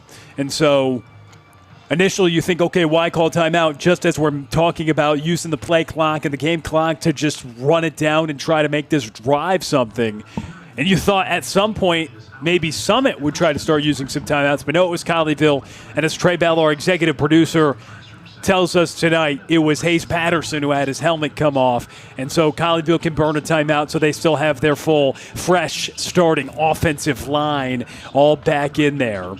It's Isaiah Omar out there as well, somebody that has been getting a lot of reps at offensive line. It was huge to have him back in the mix last week, wasn't it? It was. Particularly on the defensive side. So Weaver connection, diving snag there by Trevi Prysha. And Prysha makes the catch at the 44-yard line. Pickup of 4, sets up a 3rd and 4.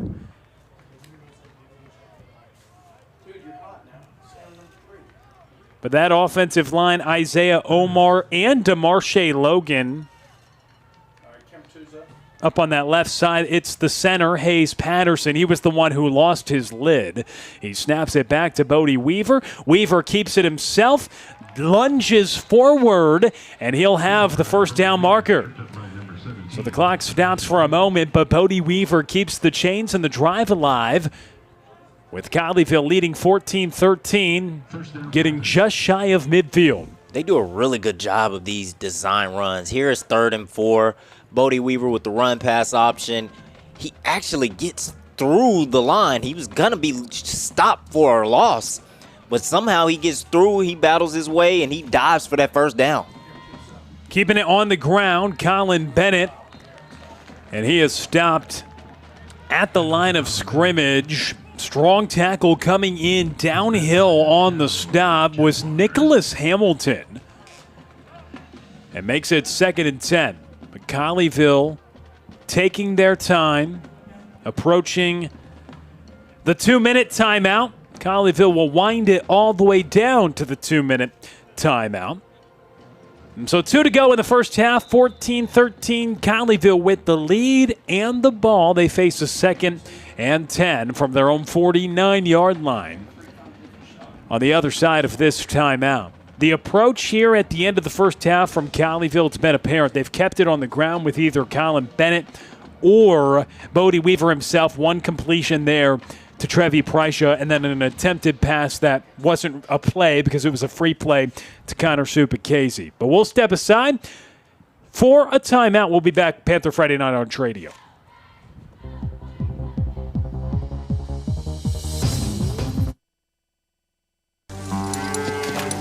American Power. Texas Drive. Classic Chevrolet. #1 in the world. Limited time. A special selection of new Chevys. More than anyone. All priced below market value. Plus, pre-owned values are up again. We're paying top dollar for trades. You could upgrade to a lower payment. Get started now at ClassicChevrolet.com. Out of the 2-minute timeout, the Colleyville Heritage Panthers. Drive started at their own 28-yard line. The 6th play of the drive upcoming. They've already shaved a few minutes off the clock, trying to make this the final possession of the first half. Lucas Sunwall has it, but it's a trick play. He throws this one down the field, and it's intercepted. What a brilliant grab by Jamil McCowan. Wow, he just snagged that one right out of the air. Lucas Sunwall grabbed the pass. Have not seen that one in the playbook from Colleyville this season. Really good play design, really good play call because he was wide open. If you check this replay out here that we're going to get you, here's Bodie Weaver. He snaps the ball. He throws it backwards in the backfield. And then there is Lucas Sunwall, who just underthrows the ball. He has a wide open man. It allows the defensive backs to come to the ball, and they just pick it up right out the air. And now the momentum swings back to the Jaguars. It was just an underthrown ball. Really good play call, just poor execution. And it was just such a high throw with not much velocity. It allowed the defensive back to just track it. Right. And even with that ball, and you expect on a trick play that they've, of course, practiced it, but you know that Lucas Sunwall is not going to have the arm strength of a Bodie Weaver. But the way you do that play is because you're trying to trick the defense, obviously. But you had it, right? You had it there. It was just that ball being up in the air so long, it allowed Jamil McCowan to bring it nearly to midfield, but a 4-yard loss on the initial play from the Jaguars. They have an opportunity here to take the lead before halftime, but they lose 4 there. 2nd and 14 from their own 48-yard line. And here's Gebhard again on the carry, and it's Dax Hebeson with a nice tackle, just a pickup of 2. The clock continuing to wind, a minute to go. Here in the second quarter, both teams with 2 timeouts. And here's Dax Hebeson wrapping up. Now, Dax Hebeson has been awesome this entire season. In that time, he gets a big run stop on 2nd down. And now the Jaguars are in an interesting situation. Now they're really in no hurry to get this next play off because it's 3rd and 13. You don't get it here, then you got to punt on 4th down. So now it's looking like the Jaguars are going to call a timeout. Okay. Wow. Interesting. They let a lot of time run off on the clock. And that maybe was, you'd think by design, let time run off and then eventually burn a timeout. So 30 seconds to go in the half, and it sounds like we're going to take a timeout. From your first paycheck to your first home, starting your own business or celebrating your retirement, we're here for all of life's important moments. At Simmons Bank, our modern banking solutions make managing your finances effortless and efficient, so you can focus on what matters most. Simmons Bank, proud supporter of the moments that matter. SimmonsBank.com, member FDIC, equal housing lender, all accounts subject to approval.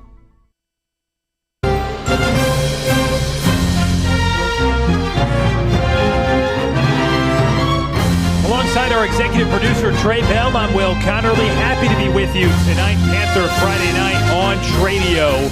With you here, a 3rd down and 13 yards to go. And back to pass is Ian Gebhardt stepping up in the pocket. Isaiah Omar nearly brought him down, and now Gebhardt throws it down the field, and that ball is snagged at the 37-yard line. It's going to be enough for a first down on the pickup right there. They found Travis Phillips, the wide receiver, just 20 seconds to go here in this first half.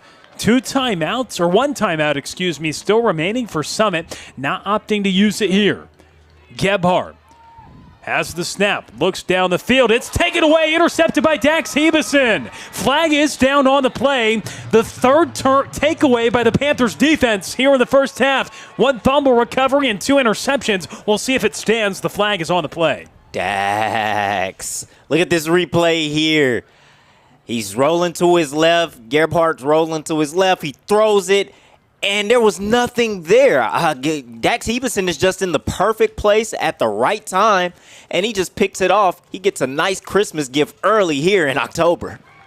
That's a good call right there, Dax. That's a good one. That's a good one right there. Give him some love. His 3rd interception of the season. It does stand.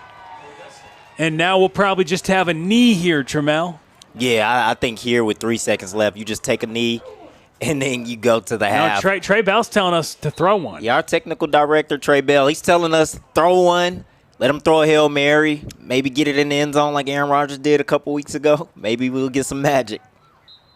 Well, Bodie Weaver just takes a knee. So our technical director, our executive producer, the owner, and the CEO, all the titles for Trey Bell and Tradio. He does not get it what he wants, but Colleyville has what they want. They get a 14-13. They have a lead going into the locker room on the road against the number 2 team in the district. It's the Panthers leading right now 14-13 at the break right now. We'll be back in just a little bit. Halftime right now, 14-13, Colleyville on top.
halftime here at Newsome Stadium, 14-13. The Colleyville Heritage Panthers with the lead here against Mansfield Summit on the road. A 14-13 advantage. The 1 point difference, it's Demarius Logan. He blocked a PAT. Take it back to a week ago, he blocked a punt return for a touchdown. So he's making plays defensively. Bodie Weaver has a pair of touchdowns, one on the ground, one through the air. And the Colleyville Heritage Panthers leading 14-13. Interesting first half, Trammell. A lot of turnovers. Mansfield Summit, they cough it up a couple of times, and 3 times overall. And then Colleyville also doing the same with an interception. So 4 total turnovers in that first half. Not a Bodie Weaver interception either. He nearly had one, too, He nearly had one. Yeah, that made up for it. That should have been an interception, and it honestly should have been returned for 6. We got lucky there on that one. But Colleyville really doesn't get punished with their turnovers, so it worked out. They only one, right? Yeah, just one. Yeah, just Lucas one turnover. Sumwall. Yeah, the his Lucas first Sumwall. pass of the year. Yeah. You think he'll take another pass after a turnover? I think he's going to retire his quarterback duties. I think he's done. I mean, he's so good as a receiver, so. Yeah, you don't really need him back there in that backfield. It will be interesting to see if Colleyville, offensively down the stretch in the second half, the ball started to run the football a lot, and they wanted to dwindle that time down, and then eventually Colleyville has the interception, and then Summit turns it over again. So 4 turnovers in the first half, Summit with 3 of them, Colleyville with the 1 point lead. And if you don't know Tradio, well, a lot of broadcasts go on Friday nights on Tradio, a couple on Thursday night as well, last night with the games moved. And so on Panther Friday night on Tradio, you can also watch other broadcasts going on. We keep you updated around the district. That's what the Colleyville Heritage fans care about, but also on the Tradio page. Trey Bell was pleased to report to me that they had over 1,000 viewers of the South Lake game going on. I believe that's the message he communicated to me for those interested in that. But 14-13 Colleyville with the lead right now, Trammell. And it is Summit to start with the football here in the second half. The Panthers with 8 first downs in the first half for 119 total yards. Mansfield Summit actually outgained the Panthers 179-119. Bodie Weaver in the first half, he was 8 for 15 for 92 yards and a touchdown. He also had 11 runs in the first half for just 20 yards. Probably his least effective running game. Of course, the sacks contributing to that negative number. Dropped a couple of times. Classic Chevrolet brings us this third quarter, and it is underway. Caught around the 30-yard line, and the return just across the 35-yard line, and we are set to go. For Mansfield Summit in the running attack, they had Omo Bolahan Dadu with 4 carries for 52 yards, but one of those was a 44-yard rushing touchdown. And then Adarian Nettles, just 8 carries for 30 yards. He's getting less than 4 a pop. That's worse than half of his average of about 9. And then Ian Gebhardt had 3 carries for 29 yards. So all in all, Summit had 179 yards, 107 of them rushing. They had 5 complete passes in the first half, 3 from Gebhardt, 2 from Demarius Bird, the quarterback. Trevi Prycia, the leading receiver for the Panthers in the first half. Here is the carry. It is Adarian Nettles with a massive play. He breaks a tackle, continues to bounce to the outside, stays on his feet, running up the sideline, now cuts against the grain inside the 20-yard line before 3 Panthers, Chase Gibson, Isaiah Haynes, Eli Wollery, all have to bring him down. But Adarian Nettles, mentioned 8 carries for 30 yards in the first half. Well, he picks up all of that and some on the first play of the second half. Yeah, you look at this replay here. They hand it off to him. He just takes it right up that C gap, untouched. He goes untouched for about a good 20 yards. Then there's just poor tackling. They don't get any bodies on him. They don't get any hands on him. And he just takes it another extra 20 to 25 yards, picks up about 45. Here's Ian Gebhardt, stopped up right up front. Really big play made by Colleyville. Once again, it is Dylan Hammond making some moves on the defensive line. And he stops Ian Gebhardt for no gain. Ball spotted at the 16-yard line. A 2nd and 10 awaiting. Opening drive of this second half. And the Jaguars down by a point. But in the red zone, Dylan Hammond forced a fumble earlier in this game as well. And a nice tackle at the line of scrimmage there. Here is Gebhardt. Hand off to Nettles. Bursts out of the backfield. Joey Nisbet cuts him down. Wraps him up at the knees. And it's a pickup to the 13 of 3 yards. It's 3rd and 7 awaiting. After that big run by Nettles, the next 2 plays, the Jaguars hand the ball off, and Colleyville's defense does a really good job of containing the run. They only give up 3 in 2 carries, and now it is 3rd and 7 for this Jaguars offense. So now the Panthers are in a favorable 3rd down situation on defense. Gebhardt, the quarterback, standing next to Nettles. Gebhardt keeps it himself, runs up the middle on a 3rd and 7, just right up the gut. He gets to the 10-yard line, but he'll still be shy of 4th and 4 upcoming. Multiple times tonight on 3rd and 7s. It's Summit, a team that does not want to go to the air that often. Just 5 complete passes in the first half from 2 different passers. They like to run the football and get in these situations 4th and 4, the playbook wide open. We'll see what they go to here. Gebhardt, the quarterback. Adarian Nettles next to him. 4 on the line for Colleyville. Gebhardt has it. Pitch back to Nettles, and Nettles stopped up by Dax Hebeson initially. Joey Nisbet cleans it up, and the Jaguars turn it over on downs.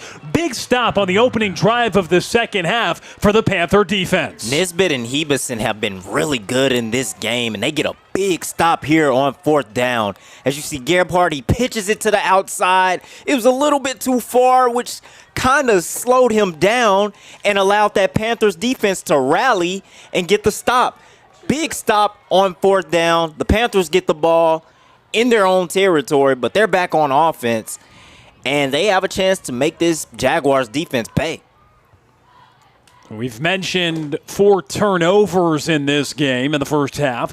There is a turnover on downs. Hit to the outside. Landon Dressel breaking out just across the 15-yard line. A pickup of about 6 yards. 2nd and 4 awaits. Bodie Weaver now 9 of 16 tonight. Landon Dressel, that's his 2nd grab. Hasn't been the all-out air attack as we've normally seen for the Colleyville Heritage Panthers. No huge, massive plays down the field. The biggest one was that Trevi Prycia touchdown, 35 yards, but you haven't seen that as consistently as we've been accustomed to. We've been spoiled the last few weeks. As here's a huge hole for Colin Bennett, running with authority up to the 30-yard line.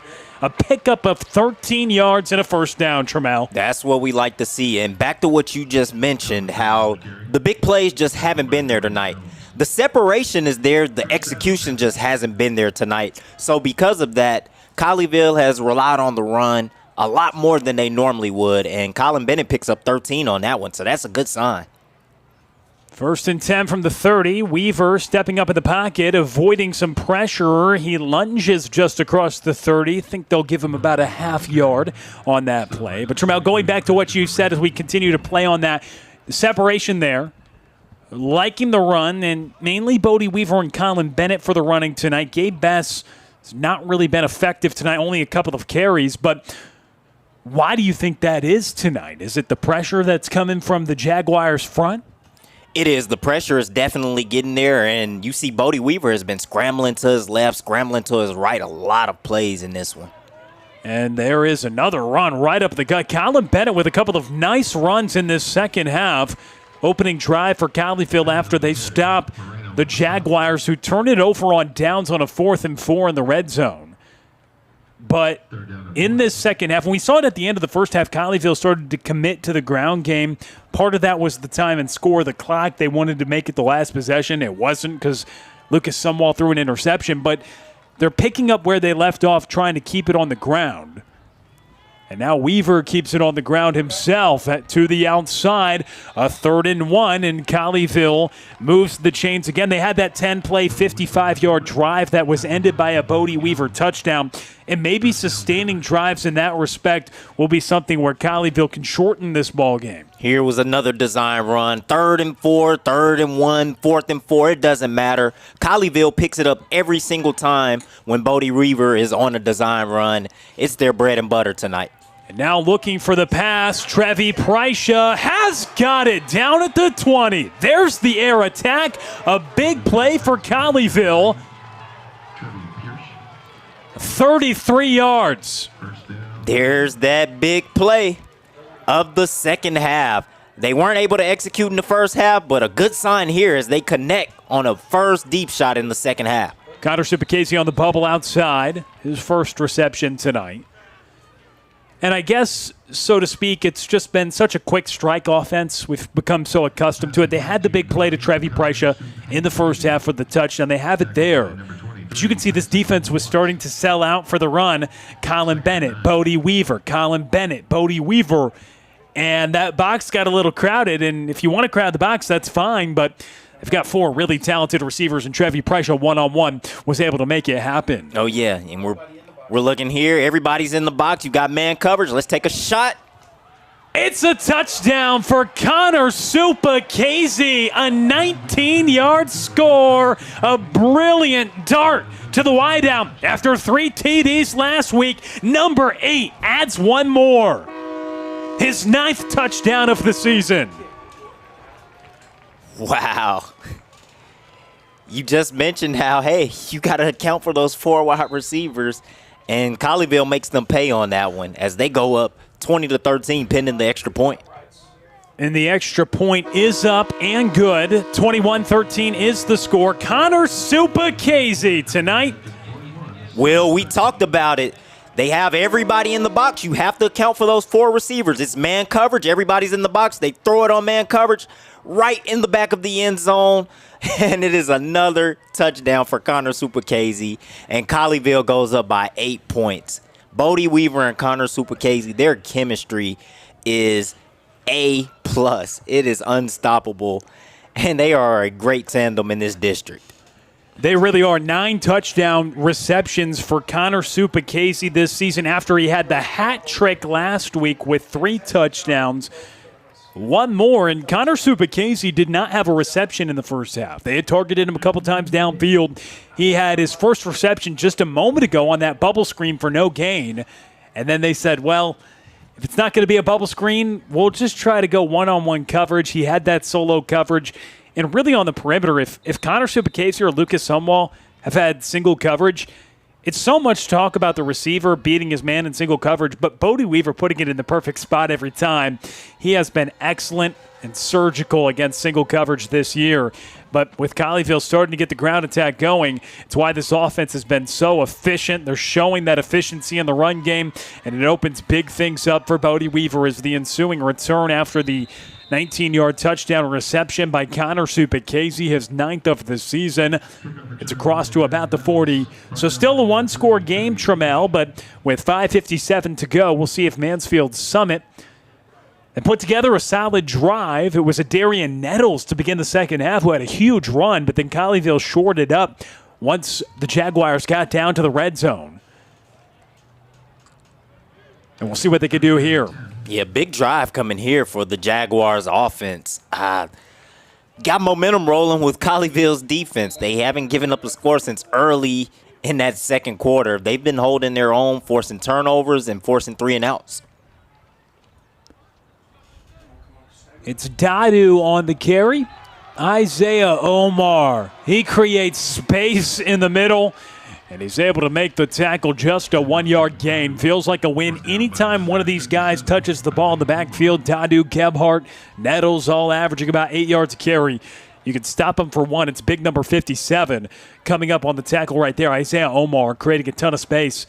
And the big defensive end in there to make the stop. Yeah, that's what's been happening the entire game. A gain of 1, a loss of 1, and then boom, they hit you 1 for 1 with 40 yards, 35 yards. And here is that pitch On the option, back to Adarian Nettles. Hand off to Nettles. With 5 minutes and 14 seconds to go in the third quarter. 21-13 Colleyville with the lead after Bodie Weaver's touchdown pass to Connor Supakezi. Injury timeout. Colleyville Heritage Panther. That's Ryan Lloyd. Oh, man. Is down, number 33, Ryan Lloyd. Does make it up on his own power, making his way to the sideline. Across the way, with the trainers giving him some attention. Just had a great game tonight, had that pass defense in the end zone. Ryan Lloyd making his way off, just a sophomore, Trammell. And a young secondary group with a lot of new faces, him being one of them who has had a couple of nice pass defenses tonight. Shaking up on that play, a big play upcoming here on 3rd and 4 from the 47-yard line.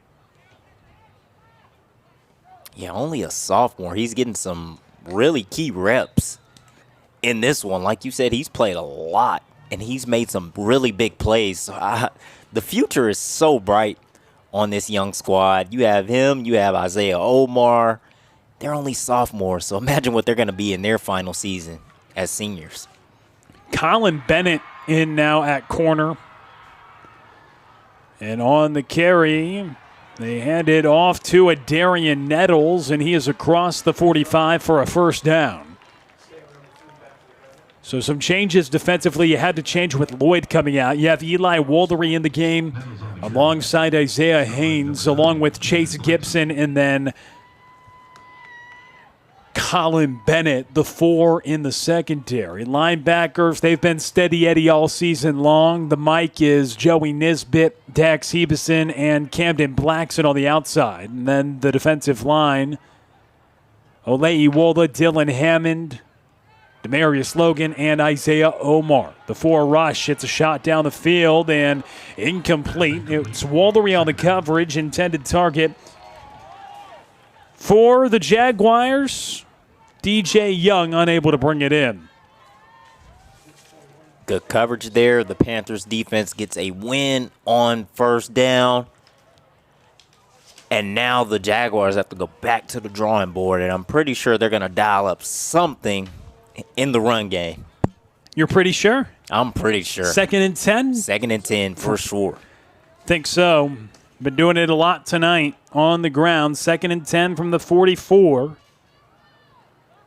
You are right. It's Ian Gebhardt, who runs up into the chest of Dylan Hammond. Gebhardt getting to the 39-yard line, picking up 5, 3rd and 5 awaiting. So I'll give you credit there. Thank you. On the ground. You'll continue to predict every play or just the one time? I'm going to continue to predict it. I think here you're going to see another. It's going to be something special. They're going to try something tricky in the run game. You might see some type of pitch, some type of run pass option, something, but they're going to run the ball. Back to pass. It's Demarius Byrd. He's been in to throw it a little bit tonight, so perhaps a little trickeration with a new quarterback in there. Give you some partial credit there, but incomplete pass.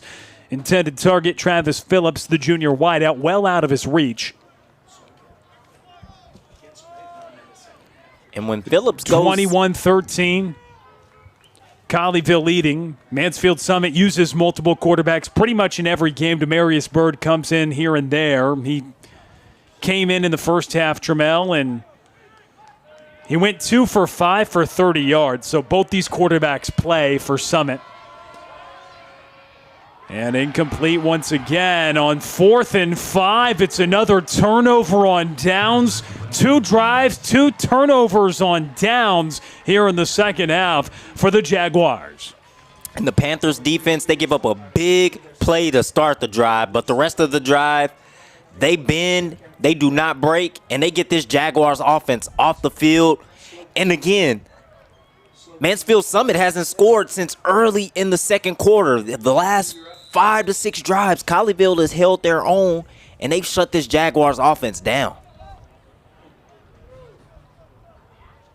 They're playing a really good first down defense, and when you're in 2nd and 9 for a team that primarily wants to run the football, free play again for Colleyville. Weaver shot down the field and nearly hauled in. Bodie Weaver, third time tonight that he has got the Jaguars to jump off, looking for Connor Supacase. And the offsides will have Colleyville move forward. Here's another look at what would have been a nice completion. Here, Bodie Weaver just does another good job of noticing he has a free play. He just launches it up on that deep side on a streak route, almost hauls it in, but the Panthers are going to move up 5 yards, and they get a 1st and 5 with the penalty. So 3 times he's gotten the Jaguars to jump off. And those free plays, although they haven't worked out, they work out for 5 yards. Gabe Best shooting out of a cannon, getting up to the 50-yard line and some. First down for Gabe Best, a pickup of 7. His best run of the night, just a few carries in the first half. Yes, and you're starting to see that this Jaguars defensive line is getting tired. Gabe Best comes in, and now the holes are really opening up. Gabe Best goes untouched there. He's getting physical. He breaks a tackle there, and he continues to churn for some more yardage. Yeah, this Jaguars defense, they're getting tired, and you might see a long run come sometime soon here late in the third quarter or early in that fourth. 1st and 10 about midfield. Bess looks to the outside and down at the 45-yard line. Pickup of 4, 2nd and 6 awaiting. Colleyville committing to the ground game, up by 8 with 2:45 to go in the third quarter. Back-to-back runs to Gabe Bess. It was Colin Bennett carrying the load on the last drive for Colleyville. On the ground, for Bodie Weaver found Connor Supacase for a touchdown. 2.5 left in the third. 2nd and 6 from the 45. Weaver, moving pocket, rolling out, throws it, and incomplete. Wide open tight end. Blake Wendler couldn't haul it in. Oh, man. Oh, he had a lot of green grass to run after he makes this catch, if he were to haul it in. Bodie Weaver just threw it a little bit behind him. Wendler just juggles the ball, and he wasn't able to haul it in. But if he did, he had a lot of green turf to go, and he probably could have ran it in the end zone. And he was really the safety valve there, just the tight end sitting out there. Weaver checked it down, didn't have his first read, tried to give it out to the tight end. And Wendler, a guy who doesn't get a ton of targets, and Weaver, he is swallowed up there in the backfield. Huge play made. It's Markel Allen, the junior defensive end. Really big get off there, and it's 4th and 8. But Wendler, a guy who doesn't get a ton of targets, and not a lot of tight end sets with the 4 wideouts that are standouts right now for Colleyville. But a 4th and 8, big play here. Jaguars trying to get the ball back. Down just a possession. Colleyville going to punt it away. Weaver drops back with nobody deep to return, trying to pin him deep. The ball continues to roll, and it is going to be downed. Wow. Landon Dressel downs it at the 2-yard line. Bodie Weaver with an excellent punt, and Colleyville will force the Jaguars to drive 98 yards if they want to have a chance to tie this ball game. Yeah, great decision by head coach Jerry Edwards. He decides to punt the ball on 4th and 8. You're pretty much in no man's land. Your defense has gotten about 5 to 6 straight stops. Pin them back. Colleyville does that. They get them at the 2-yard line and bring your defense back on. They've got a lot of momentum. They got a lot of confidence going. Bring them back out there, and who knows what could happen here with the Jaguars pinned all the way back to their own 2. This is where mistakes normally happen. Saw Colleyville 2 weeks ago get a safety. Gebhardt with a little hesitation in the backfield, breaking a couple of tackles. Now they'll have room to breathe. Gebhardt with a huge run. Wow, he had hesitation in the backfield in his own end zone. No fear there for Gebhardt. No, and it looked like everything was about to go wrong. Like you said, he hesitated in the end zone, but then somehow he finds a way out. You see Gebhardt here. He hesitates a little bit, and then he goes through the hole, and then he just breaks it to the outside, and he picks up a nice first down, and he gets them some breathing room as they move the chains. A 20-yard run for Gebhardt in the backfield with Nettles and Dadu. Gebhardt back to pass, going near side. It hit off the hand of the intended target, Travis Phillips. Just 2 catches on the year for Phillips, 1 coming tonight. But it couldn't corral that with an outstretched one arm and 1:25 left in the third quarter. 21-13, Colleyville leading. And a 2nd and 10 from the 22. So Weaver downs it to the 2-yard line on the punt. But first play, Gebhardt gets a 20-yard run. Jaguars trying to drive the length of the field and tie the ball game. They would need a 2-point conversion. Gebhardt takes it himself. And the Panthers able to wrap up. Joey Nisbet there on the tackle, 3rd down. We talked about them winning on 1st and 2nd down. Only 3 yards in the first 2 plays. Now this Panthers defense is looking at a 3rd and 7. That is a favorable position to be in, especially when the Jaguars have been struggling to throw the football tonight. And it's 3rd and 7. They've run it on 3rd and 7 twice tonight. Under a minute to go in the third. 3rd and 7 from their own 25, the Jaguars. Gebhardt rolls out of the pocket. Demarius Logan gives him pressure. That ball is caught at the 35-yard line. Nice reception by Cameron Franklin. Classic Chevrolet bringing us this third quarter that is about to expire after the Franklin reception that moves the chains. So a 3rd and 7 completion there for Mansfield Summit. Yeah, he did a really good job of rolling to his right and finding his receiver on that out route. They had good connection, good route, and a good connection as they pick up that 1st down. Good play call. We'll see if they get a play off before the quarter expires. They do, with just 5 seconds left in the quarter. Options it out to Nettles. He looks for the edge. Ryan Lloyd, good to see number 33 for Colleyville back into the game, and eventually cut down at the 45-yard line. It's time to stay tuned to Tradio because it's a 1-score game here at Newsome Stadium. 2 playoff contenders in 3-5-A D2 going at it. 1 quarter to go. You're watching Panther Friday Night on Tradio.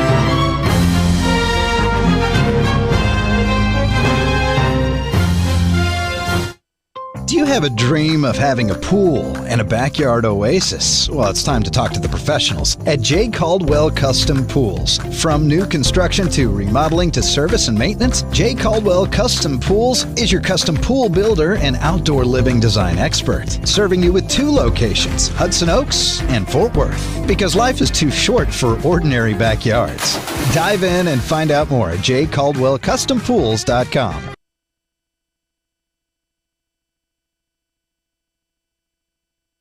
Do you know what makes a biscuit a Bo biscuit?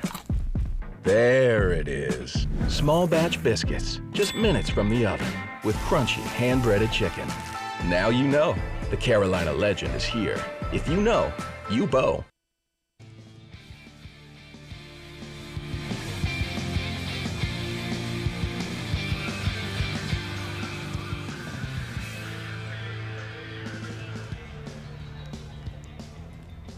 Fourth quarter is here at Newsome Stadium. Early kickoff tonight. Normal Friday night, we wouldn't even have kicked off yet.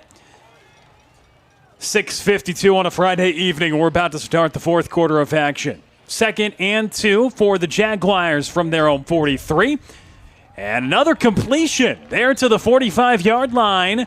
And it's Franklin once again who hauls it in. So a couple of key first down receptions for the wideout on that one. It's Travis Phillips, there. But it's the Jaguars who move the chains. Gebhardt with a moving pocket, able to make the completion.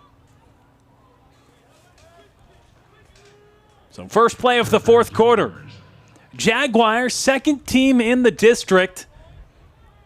They were on a 5-game win streak till they lost to Argyle, who's undefeated in district play by 5 points last week.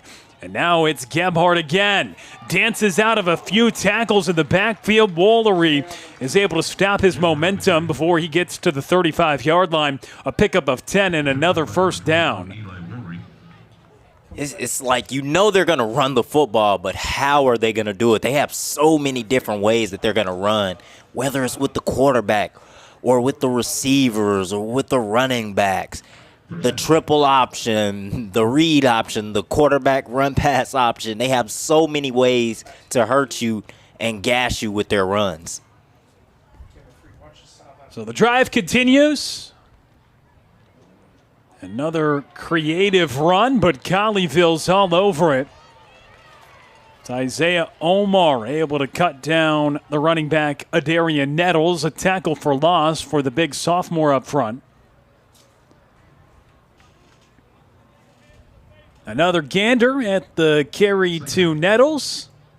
Here's Isaiah Omar on that replay with a big stop. The sophomore defensive lineman just makes big plays every single week. And a team that has three guys who can run at the backfield, the defensive ends are really having their work out for them because they don't know to cut inside or outside. They have to read in the backfield to do that. And here is a reception. It is DJ Young. He breaks a tackle, spins up to the 20-yard line, and eventually wrestled out. DJ Young with a great reception. So Gebhard, he is airing it out on this drive. 3 first down completions after he had just 3 completions total in the first half. He has 3 first down completions on this drive. Yeah, we talked about how he struggled to throw the ball and how they've been struggling the entire game. Now on this drive, you just mentioned he's completed 3 passes in a row. And look at this screen pass. Oh, it was a pick. Oh, he got there a little too early. This honestly should be coming back. The referees didn't see it, or maybe they didn't believe it was a pick. But there was some type of an advantage there, and the Jaguars pick up a first down. Delay on the handoff there to Nettles, and Isaiah Omar is in there first. Big number 57 wrecking the run tonight, and a loss of 5 on the play. Oh, man. Again, coming up big. And these are the type of wins that you need on first down. You want to get them back into 2nd and 14. Now, this puts the pressure on their offense. Let's see what they can get on 2nd down. So Colleyville just put together an 8-play, 90-yard drive that had a 19-yard touchdown pass. But now Summit, and then they had to punt. They start this drive at their own 2-yard line. They're into Colleyville territory. Looking to the outside. It's incomplete, but a flag flies. It'll be pass interference. Looking for the running back, Adarian Nettles, here in this 4th quarter. A few flags fly. Jay Caldwell Custom Pools bringing us this 4th quarter. But a long drive here, a double-digit play drive after Colleyville has had a couple of those tonight. Mansfield's extended drive. A pass interference against Colleyville will give another fresh set of downs here to the Jaguars. Yeah, it's been a long drive. The Panthers defense is doing a really good job of stuffing those runs, getting a gain of 2, then a loss of 5, then a loss of 4, but then they get hit with the pass where they give up a first down, or they give up a big run and then it just continues the drive. So there's a mixture of negative plays and then big positive plays. Last time they got to the red zone on the opening drive of the second half, they were stopped on turnover on downs. 1st and 10 from the 16-yard line. It's Gebhardt bursting to the end zone, and he gets knocked down. Big hit applied by Colleyville. There it's Isaiah Haynes, but it is a big now goal-to-go situation for the Jaguars. Yeah, that was a nasty hit. But Gebhardt, he gets the first down for the Jaguars. You see here, it's a design run. He goes, he cuts inside, and then he gets right back to the outside. He breaks a tackle, and then there he is. He's just trying to finish violent and get in that end zone, and then boom, he just runs into a brick wall. And that was number 21, Eli Woolery, who just stays there and delivers the big hit. Adarian Nettles on the carry. And Nettles stopped up before the goal line. Flag flies from the far side as well. So the Jaguars, well, they'll get even closer, half the distance to the goal being offsides there. So 97 yards. That's what the Jaguars have done on this drive, starting at their own 2-yard line. They've driven it 97 yards now inside the 1-yard line, trying to punch it in. They need a touchdown and 2-point conversion to try to knot up this ball game, and they're inside the 1 now after the Colleyville penalty. Gebhard, handoff to Nettles. Nettles gets a little push from his quarterback, and he's in for the second time tonight on a rushing touchdown, number 13 on the season for Adarian Nettles. 13 rushing touchdowns for number 3. And now a 2-point ball game. And we'll see if Colleyville's defense can get a stop. That's how the game ended last week. Colleyville stopping Arlington Seguin on a 2-point try in overtime. Can the defense make a big play here? I think they can, and the Jaguars had to go for 2 on this one here because they really haven't had many trips to score. They really haven't had many opportunities to score. They hadn't scored since the second quarter until now. So they were going to go for 2. It's not much time left. You got about 8 minutes and 28 seconds left. They don't know if they'll get another opportunity to get that ball in the end zone. But what an unbelievable 16-play drive that goes down the field, 98 yards. Colleyville's had some extended drives tonight, but the Jaguars coming out of the locker room, 1-point lead for Colleyville. They have the ball. Darian Nettles breaks off a massive run, and they're in the red zone immediately. They turn it over on downs on a 4th and 4. Turn it over on downs again. Then Colleyville is able to score, and Mansfield Summit, Bodie Weaver punts it away. Down at the 2, you feel you're in business. Make them drive the length of the field, but they do. You made them pass it. And Ian Gebhard tonight, or in the first half at least, not a ton of passing, just 3 completions, but he had 3 big completions on this drive alone. 98-yard drive to get into the end zone. Adarian Nettles, his second rushing touchdown of the night. But they need a 2-point conversion to try to tie this ball game with 8:28 left in the fourth quarter. Summit needing to go for 2. A big reason why is because Demarius Logan blocked a PAT on Summit's first touchdown of the night. Gebhard looking to pass, running to the outside, and he lunges across the goal line and converts the 2-point try. Mansfield Summit ties up the ball game with 8:28 to go here in the fourth quarter, or knotted up at 21. They had a passing play. The receivers go in and they run their routes, but there was no doubt in Gebhard's mind that he was running with it. He wasn't even looking to throw the ball. He knew the entire time, I'm going to run with this one. I've had success running the ball all day.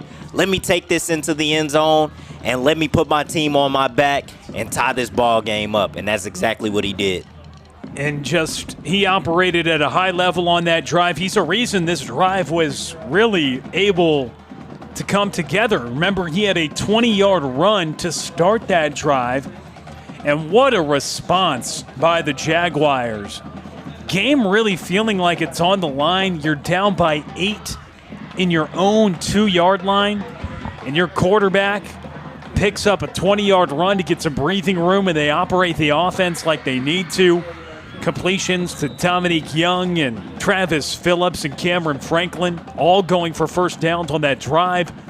A couple of critical penalties by Colleyville on that drive, a pass interference, the most costly one.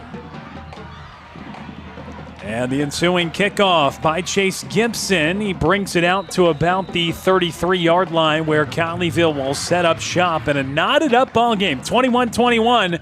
It's time to buckle up here at Newsome Stadium.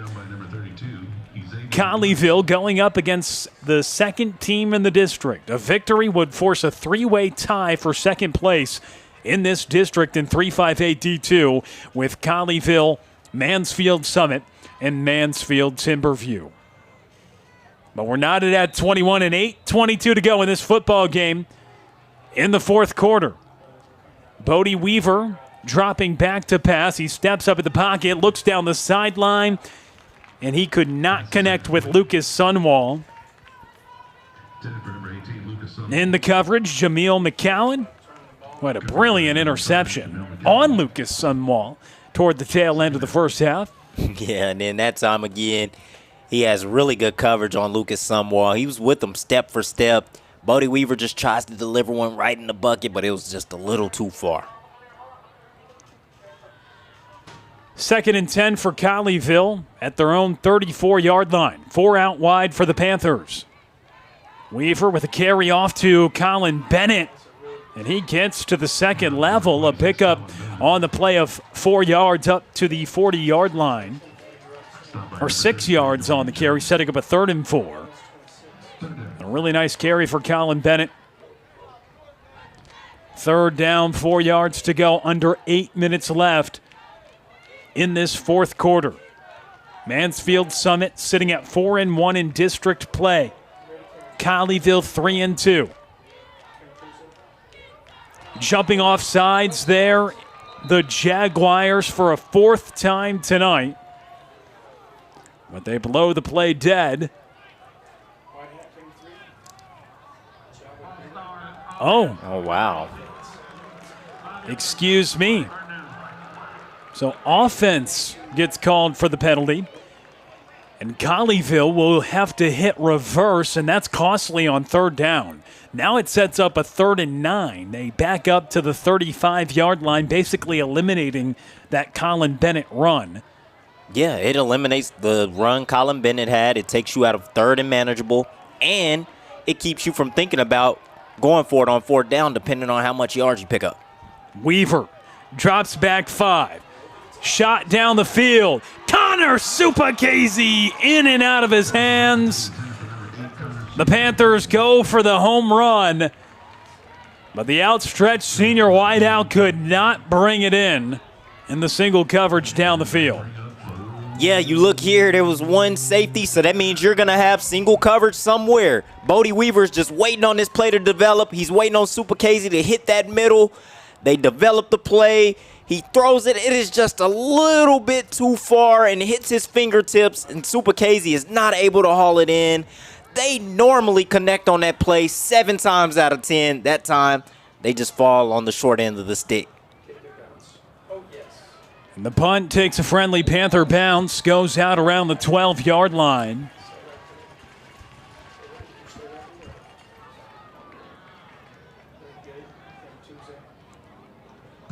And so the Jaguars getting the ball back after they just put together an incredible drive going 98 yards down the field and then converting the 2-point conversion to tie the game at 21. Colleyville nearly had the home run ball, hit off the hands of Supakase. Would have been a brilliant catch, but instead, at their own 13-yard line, the Jaguars take over with 7:23 left in the fourth quarter. Gebhard moves out to the right, and he passes to Cameron Franklin, but it falls short of his intended target. And the junior wide receiver had it bounce before he had a chance to grab it. 2nd and 10. Tense moments in the fourth quarter. A lot on the line. Both of these teams fighting for playoff seeding in this critical matchup.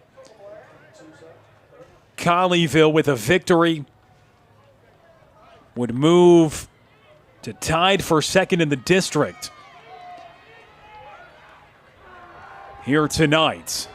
And it's a run to Gebhard. He is stopped up, nowhere to go. Joey Nisbet, Isaiah Omar both getting into the backfield there. And that's good. That's really, really good. It's 3rd and 10, but the problem is on that last drive, the 98-yard drive that the Jaguars had, they were able to pick up third down conversion after third down conversion after third down conversion, and even a couple of fourth down conversions. So you got to get a stop here on third down. You're facing 3rd and 10. Get them off the field. Somebody make a big play. Gebhardt has the snap. Rolls out, fires, and it's incomplete. Eli Woolery breaks it up. They were looking for Cameron Franklin, but Woolery with a big-time play. And it all started with Camden Blackson running up the middle, blitzing. He slowed the play down. He sped the play up, forced the quarterback to throw the ball quicker than he wanted to, and Eli Woolery comes in and he cleans up with that pass defense. It forces the Jaguars to punt from their own 13-yard line on 4th and 10 in this critical district matchup.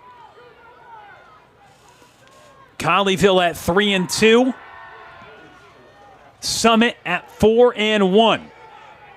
With a Panther win, they would both move to 4-2, being tied in the standings with Mansfield Timberview. Mansfield Timberview is 5-2.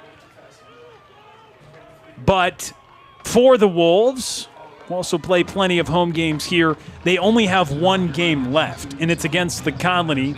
So assuming a win there, they would finish the year 6-2. And that is what both of these teams could do if Colleyville can win, which would potentially force that 3-way tie for second place at the end of the season. And go ahead. Yes, that's big. It's just big. And here is Bodie Weaver, a pickup of a couple.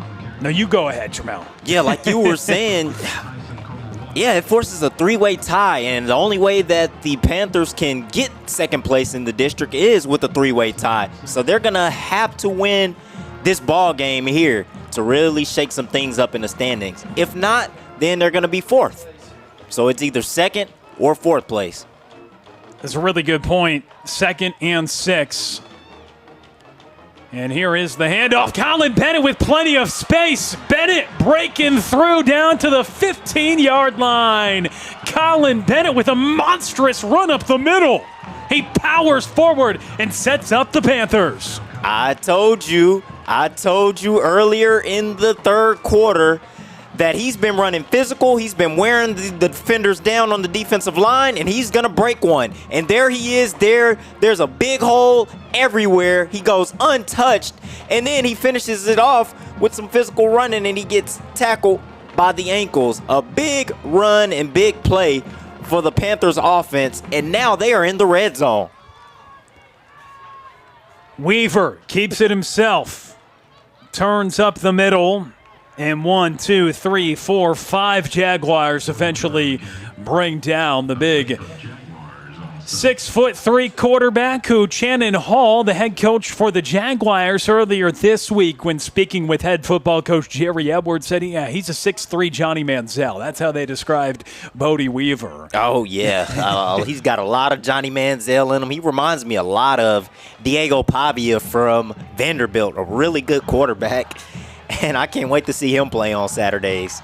Yeah, Trey Bell gave you a weird look because you know where his allegiance is at Alabama, but he has that Vanderbilt team playing at a high level. 2nd and 5 from the 10 for the Panthers. And it is Bodie Weaver who keeps it again, runs up forward. Weaver lunges inside the 3-yard line where he is knocked down. And Colleyville setting up right now for a go-ahead score. Goal to go, fresh set of downs. As you see Bodie Weaver there, he jukes inside, he goes back to the outside, and he just comes up just short at the goal line. But he's got this Panthers offense knocking on the door in the end zone.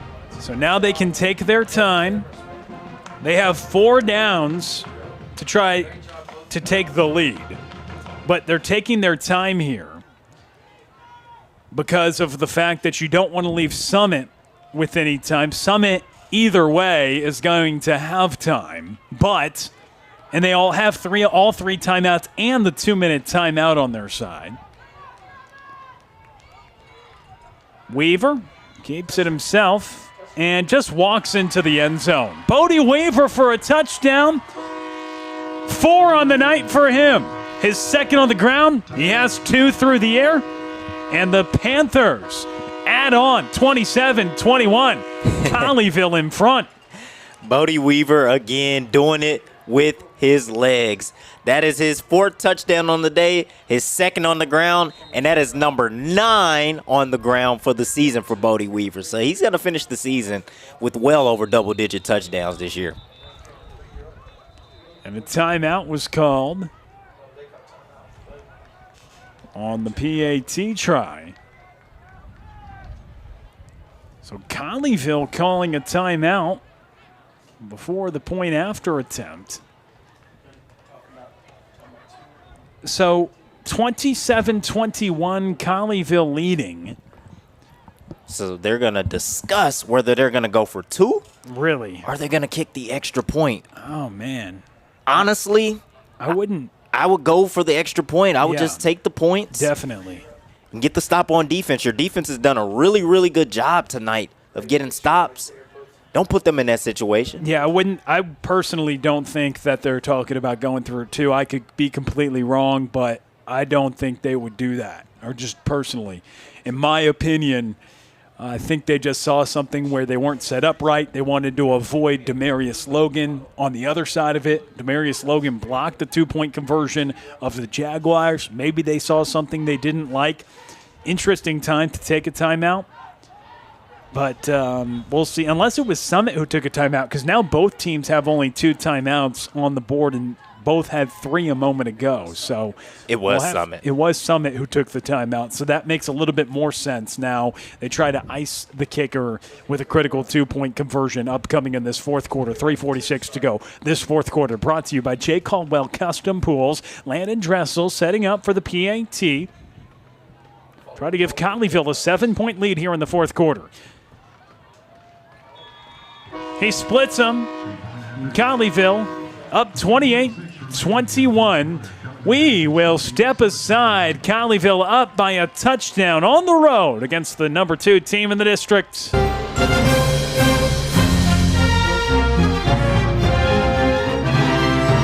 Compass Church is for you.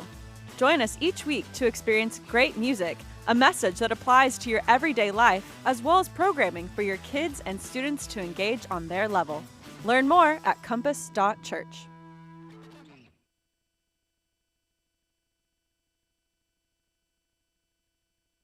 From your first paycheck to your first home, starting your own business, or celebrating your retirement, we're here for all of life's important moments. At Simmons Bank, our modern banking solutions make managing your finances effortless and efficient, so you can focus on what matters most. Simmons Bank, proud supporter of the moments that matter. SimmonsBank.com, member FDIC, equal housing lender, all accounts subject to approval. We're back with you on Panther Friday night on Radio 28-21. Colleyville leading. Bodie Weaver runs in for a touchdown. 18 carries tonight for the quarterback. He's carried the load on the ground for the Panthers. 18 carries for 44 yards. Colin Bennett with the massive run to set up that touchdown. Bennett now 7 carries for 63 yards. Really efficient night for Colin Bennett on the ground. And then Bodie Weaver punched it in for the touchdown. 2 rushing touchdowns, 2 in the air for Bodie Weaver. He's 12 of 22 tonight for 153 yards. But now it is the Jaguars here on their senior day, trying to stand firm in second in the district. They need another tying drive. They start at their own 25 and shaking off a tackle across the 30 up to the 35-yard line. Darian Nettles with a burst of speed, and it's a first down. Yeah, he's so elusive, and he's got that wiggle, and he gets that first down as he missed the tackle. Darian Nettles, he's been very effective tonight. Over 100 yards on the ground. That's good for his average. 18 carries for 107 yards and a pair of scores for number 3, Darian Nettles. With 3:39 to go in the fourth quarter. Colleyville up by a touchdown. It's out to Nettles again. Looks for the edge. Now cuts up the field across the 40-yard line up to the 40. 142 they give him. So a pickup of about 5 on first down, 3.5. But plenty of time for the Jaguars with a pair of timeouts. Colleyville, a victory gives them a chance for the 2 seed. That's important because that means you can host an opening round playoff game. A victory would force the potential for a 3-way tie for second in the district. For Mansfield Summit, a victory for them would put them on track to be the 2 seed. So a lot on the line here for playoff seeding. Under 3 to go in the fourth quarter. 2nd and 5. Gebhardt looks down the field, has his man, but it's high of the intended target, looking for Travis Phillips. Phillips tonight does have a pair of catches, but too high to make it number 3 for number 16, and a 3rd and 5 awaits from the 42-yard line. 3rd down and 5. I want to see somebody on this defensive line get a sack. Demarius Logan, Isaiah Omar. Who's going to make that big play? Or will Colleyville bring the heat and we see Joey Nisbet or Dax Hebeson come off of some type of blitz? Who's going to make that big play for the Panthers defense? Gebhardt on 3rd and 5 has a completion across the 50-yard line. Goes Cameron Franklin. And Cameron Franklin tonight, the junior wide receiver, with a couple of massive drive-extending first down catches, one right there, and getting about to midfield up to Colleyville territory at their 49-yard line. Yep, that's what he's been doing this entire second half, just moving those chains. He's extending those drives, coming up big for his Jaguar squad. Gebhardt on the quarterback keeper. Camden Blackson, Joey Nisbet combine on the tackle, but not before another chunk play up to the 42-yard line. 2nd and 2 awaiting. We'll see if the Jaguars want to even run another play. A few ticks away from the 2-minute timeout. Doesn't look like they will. And we'll head to the 2-minute timeout. 28-21. Colleyville up by a touchdown. 2 minutes left in the ballgame, and it's a good one here from Newsome Stadium. Back from Mansfield after this.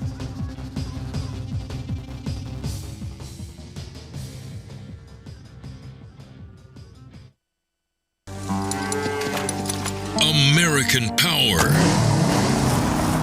Texas Drive. Classic Chevrolet. Number 1 in the world. Limited time. A special selection of new Chevys. More than anyone. All priced below market value. Plus, pre-owned values are up again. We're paying top dollar for trades. You could upgrade to a lower payment. Get started now at ClassicChevrolet.com.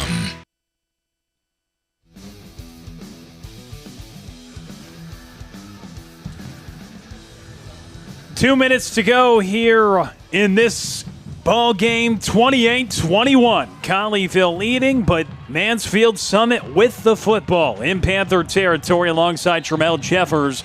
I'm Will Connerly. This one coming down to the wire.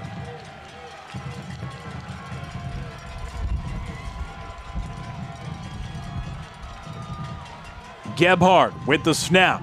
Rolls out to the right, throws it down the field, and it's tipped by the Colleyville Heritage Panthers, forcing the incompletion. A 3rd and 2 awaiting. Another 3rd down. You see here, Gebhardt, he's rolling to his right. He sees his man wide open. He has a man wide open, but that is tipped right as he threw it by Isaiah Omar, who makes another big play. Now let's see if the Panthers defense can do something here on 3rd and short. 3rd and 2 from the 41. Gebhardt takes it himself, and he is stopped up right at the sticks. Stopped at the 40-yard line, setting up a 4th and 1. And a monstrous play upcoming. A 4th down and 1 yard to go awaits. Colleyville needing a stop. And that could secure the victory for them if they get a stop here.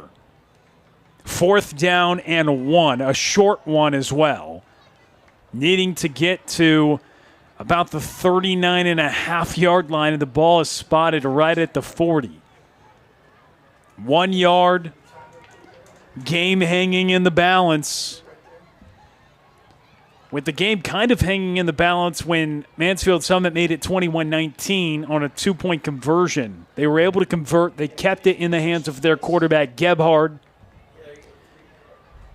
We'll see what they do here. You'd likely see 3 more lined up in the backfield with Nettles and Dadu and Gebhard. 1 yard to get to keep this drive alive. Big play upcoming. I think here, if you're the Jaguars offense, it's 4th and 1. You don't want to do anything too fancy. You don't want to get too cute. Just find something up the middle and pick up that 1 yard to keep this drive going. And for the Panthers defense, you want to get first contact as soon as you touch them and bring them down. Gebhard keeps himself, plunges forward, and he'll pick up the first down. Up to the 36-yard line, a pickup of 4 yards, keeping the drive alive. 1 minute and 34 seconds left in the fourth quarter. Jaguars only with 1 timeout remaining.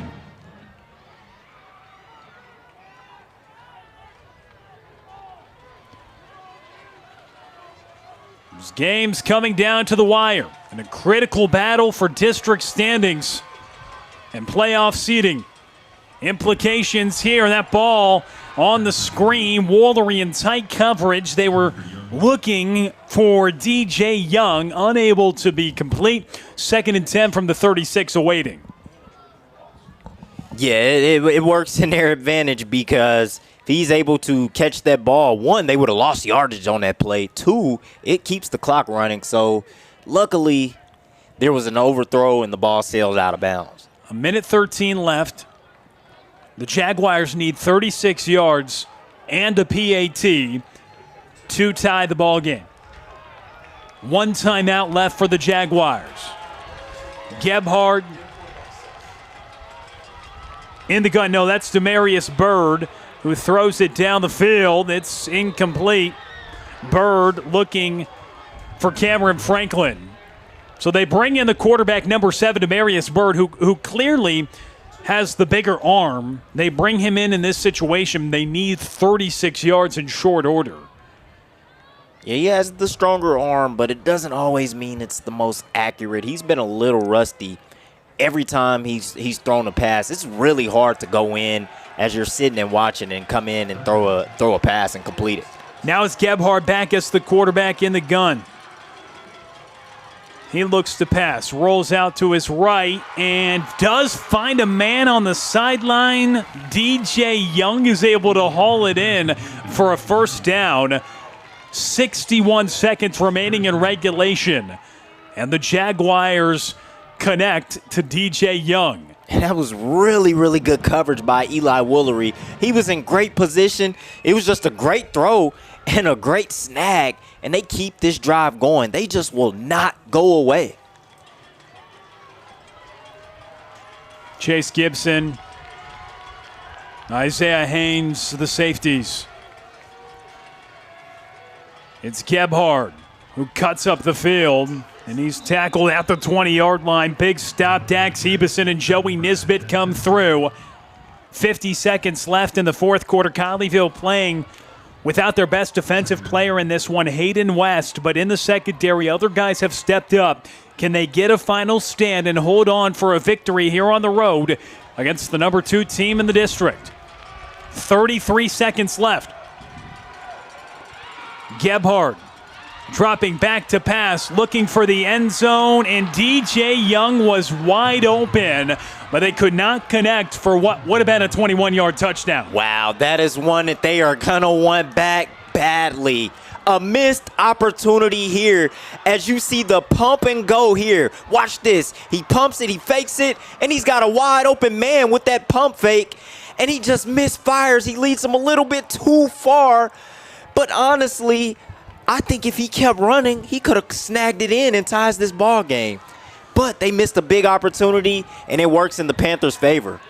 Well, Jay Caldwell Custom Pools is bringing us such a great fourth quarter here. 28-21, 3rd and 9, and a timeout is called. So the Panthers calling a timeout, trying to set something up. Or is that Summit who called a timeout? Yeah, it was Mansfield Summit. Yep. They burned their final timeout there.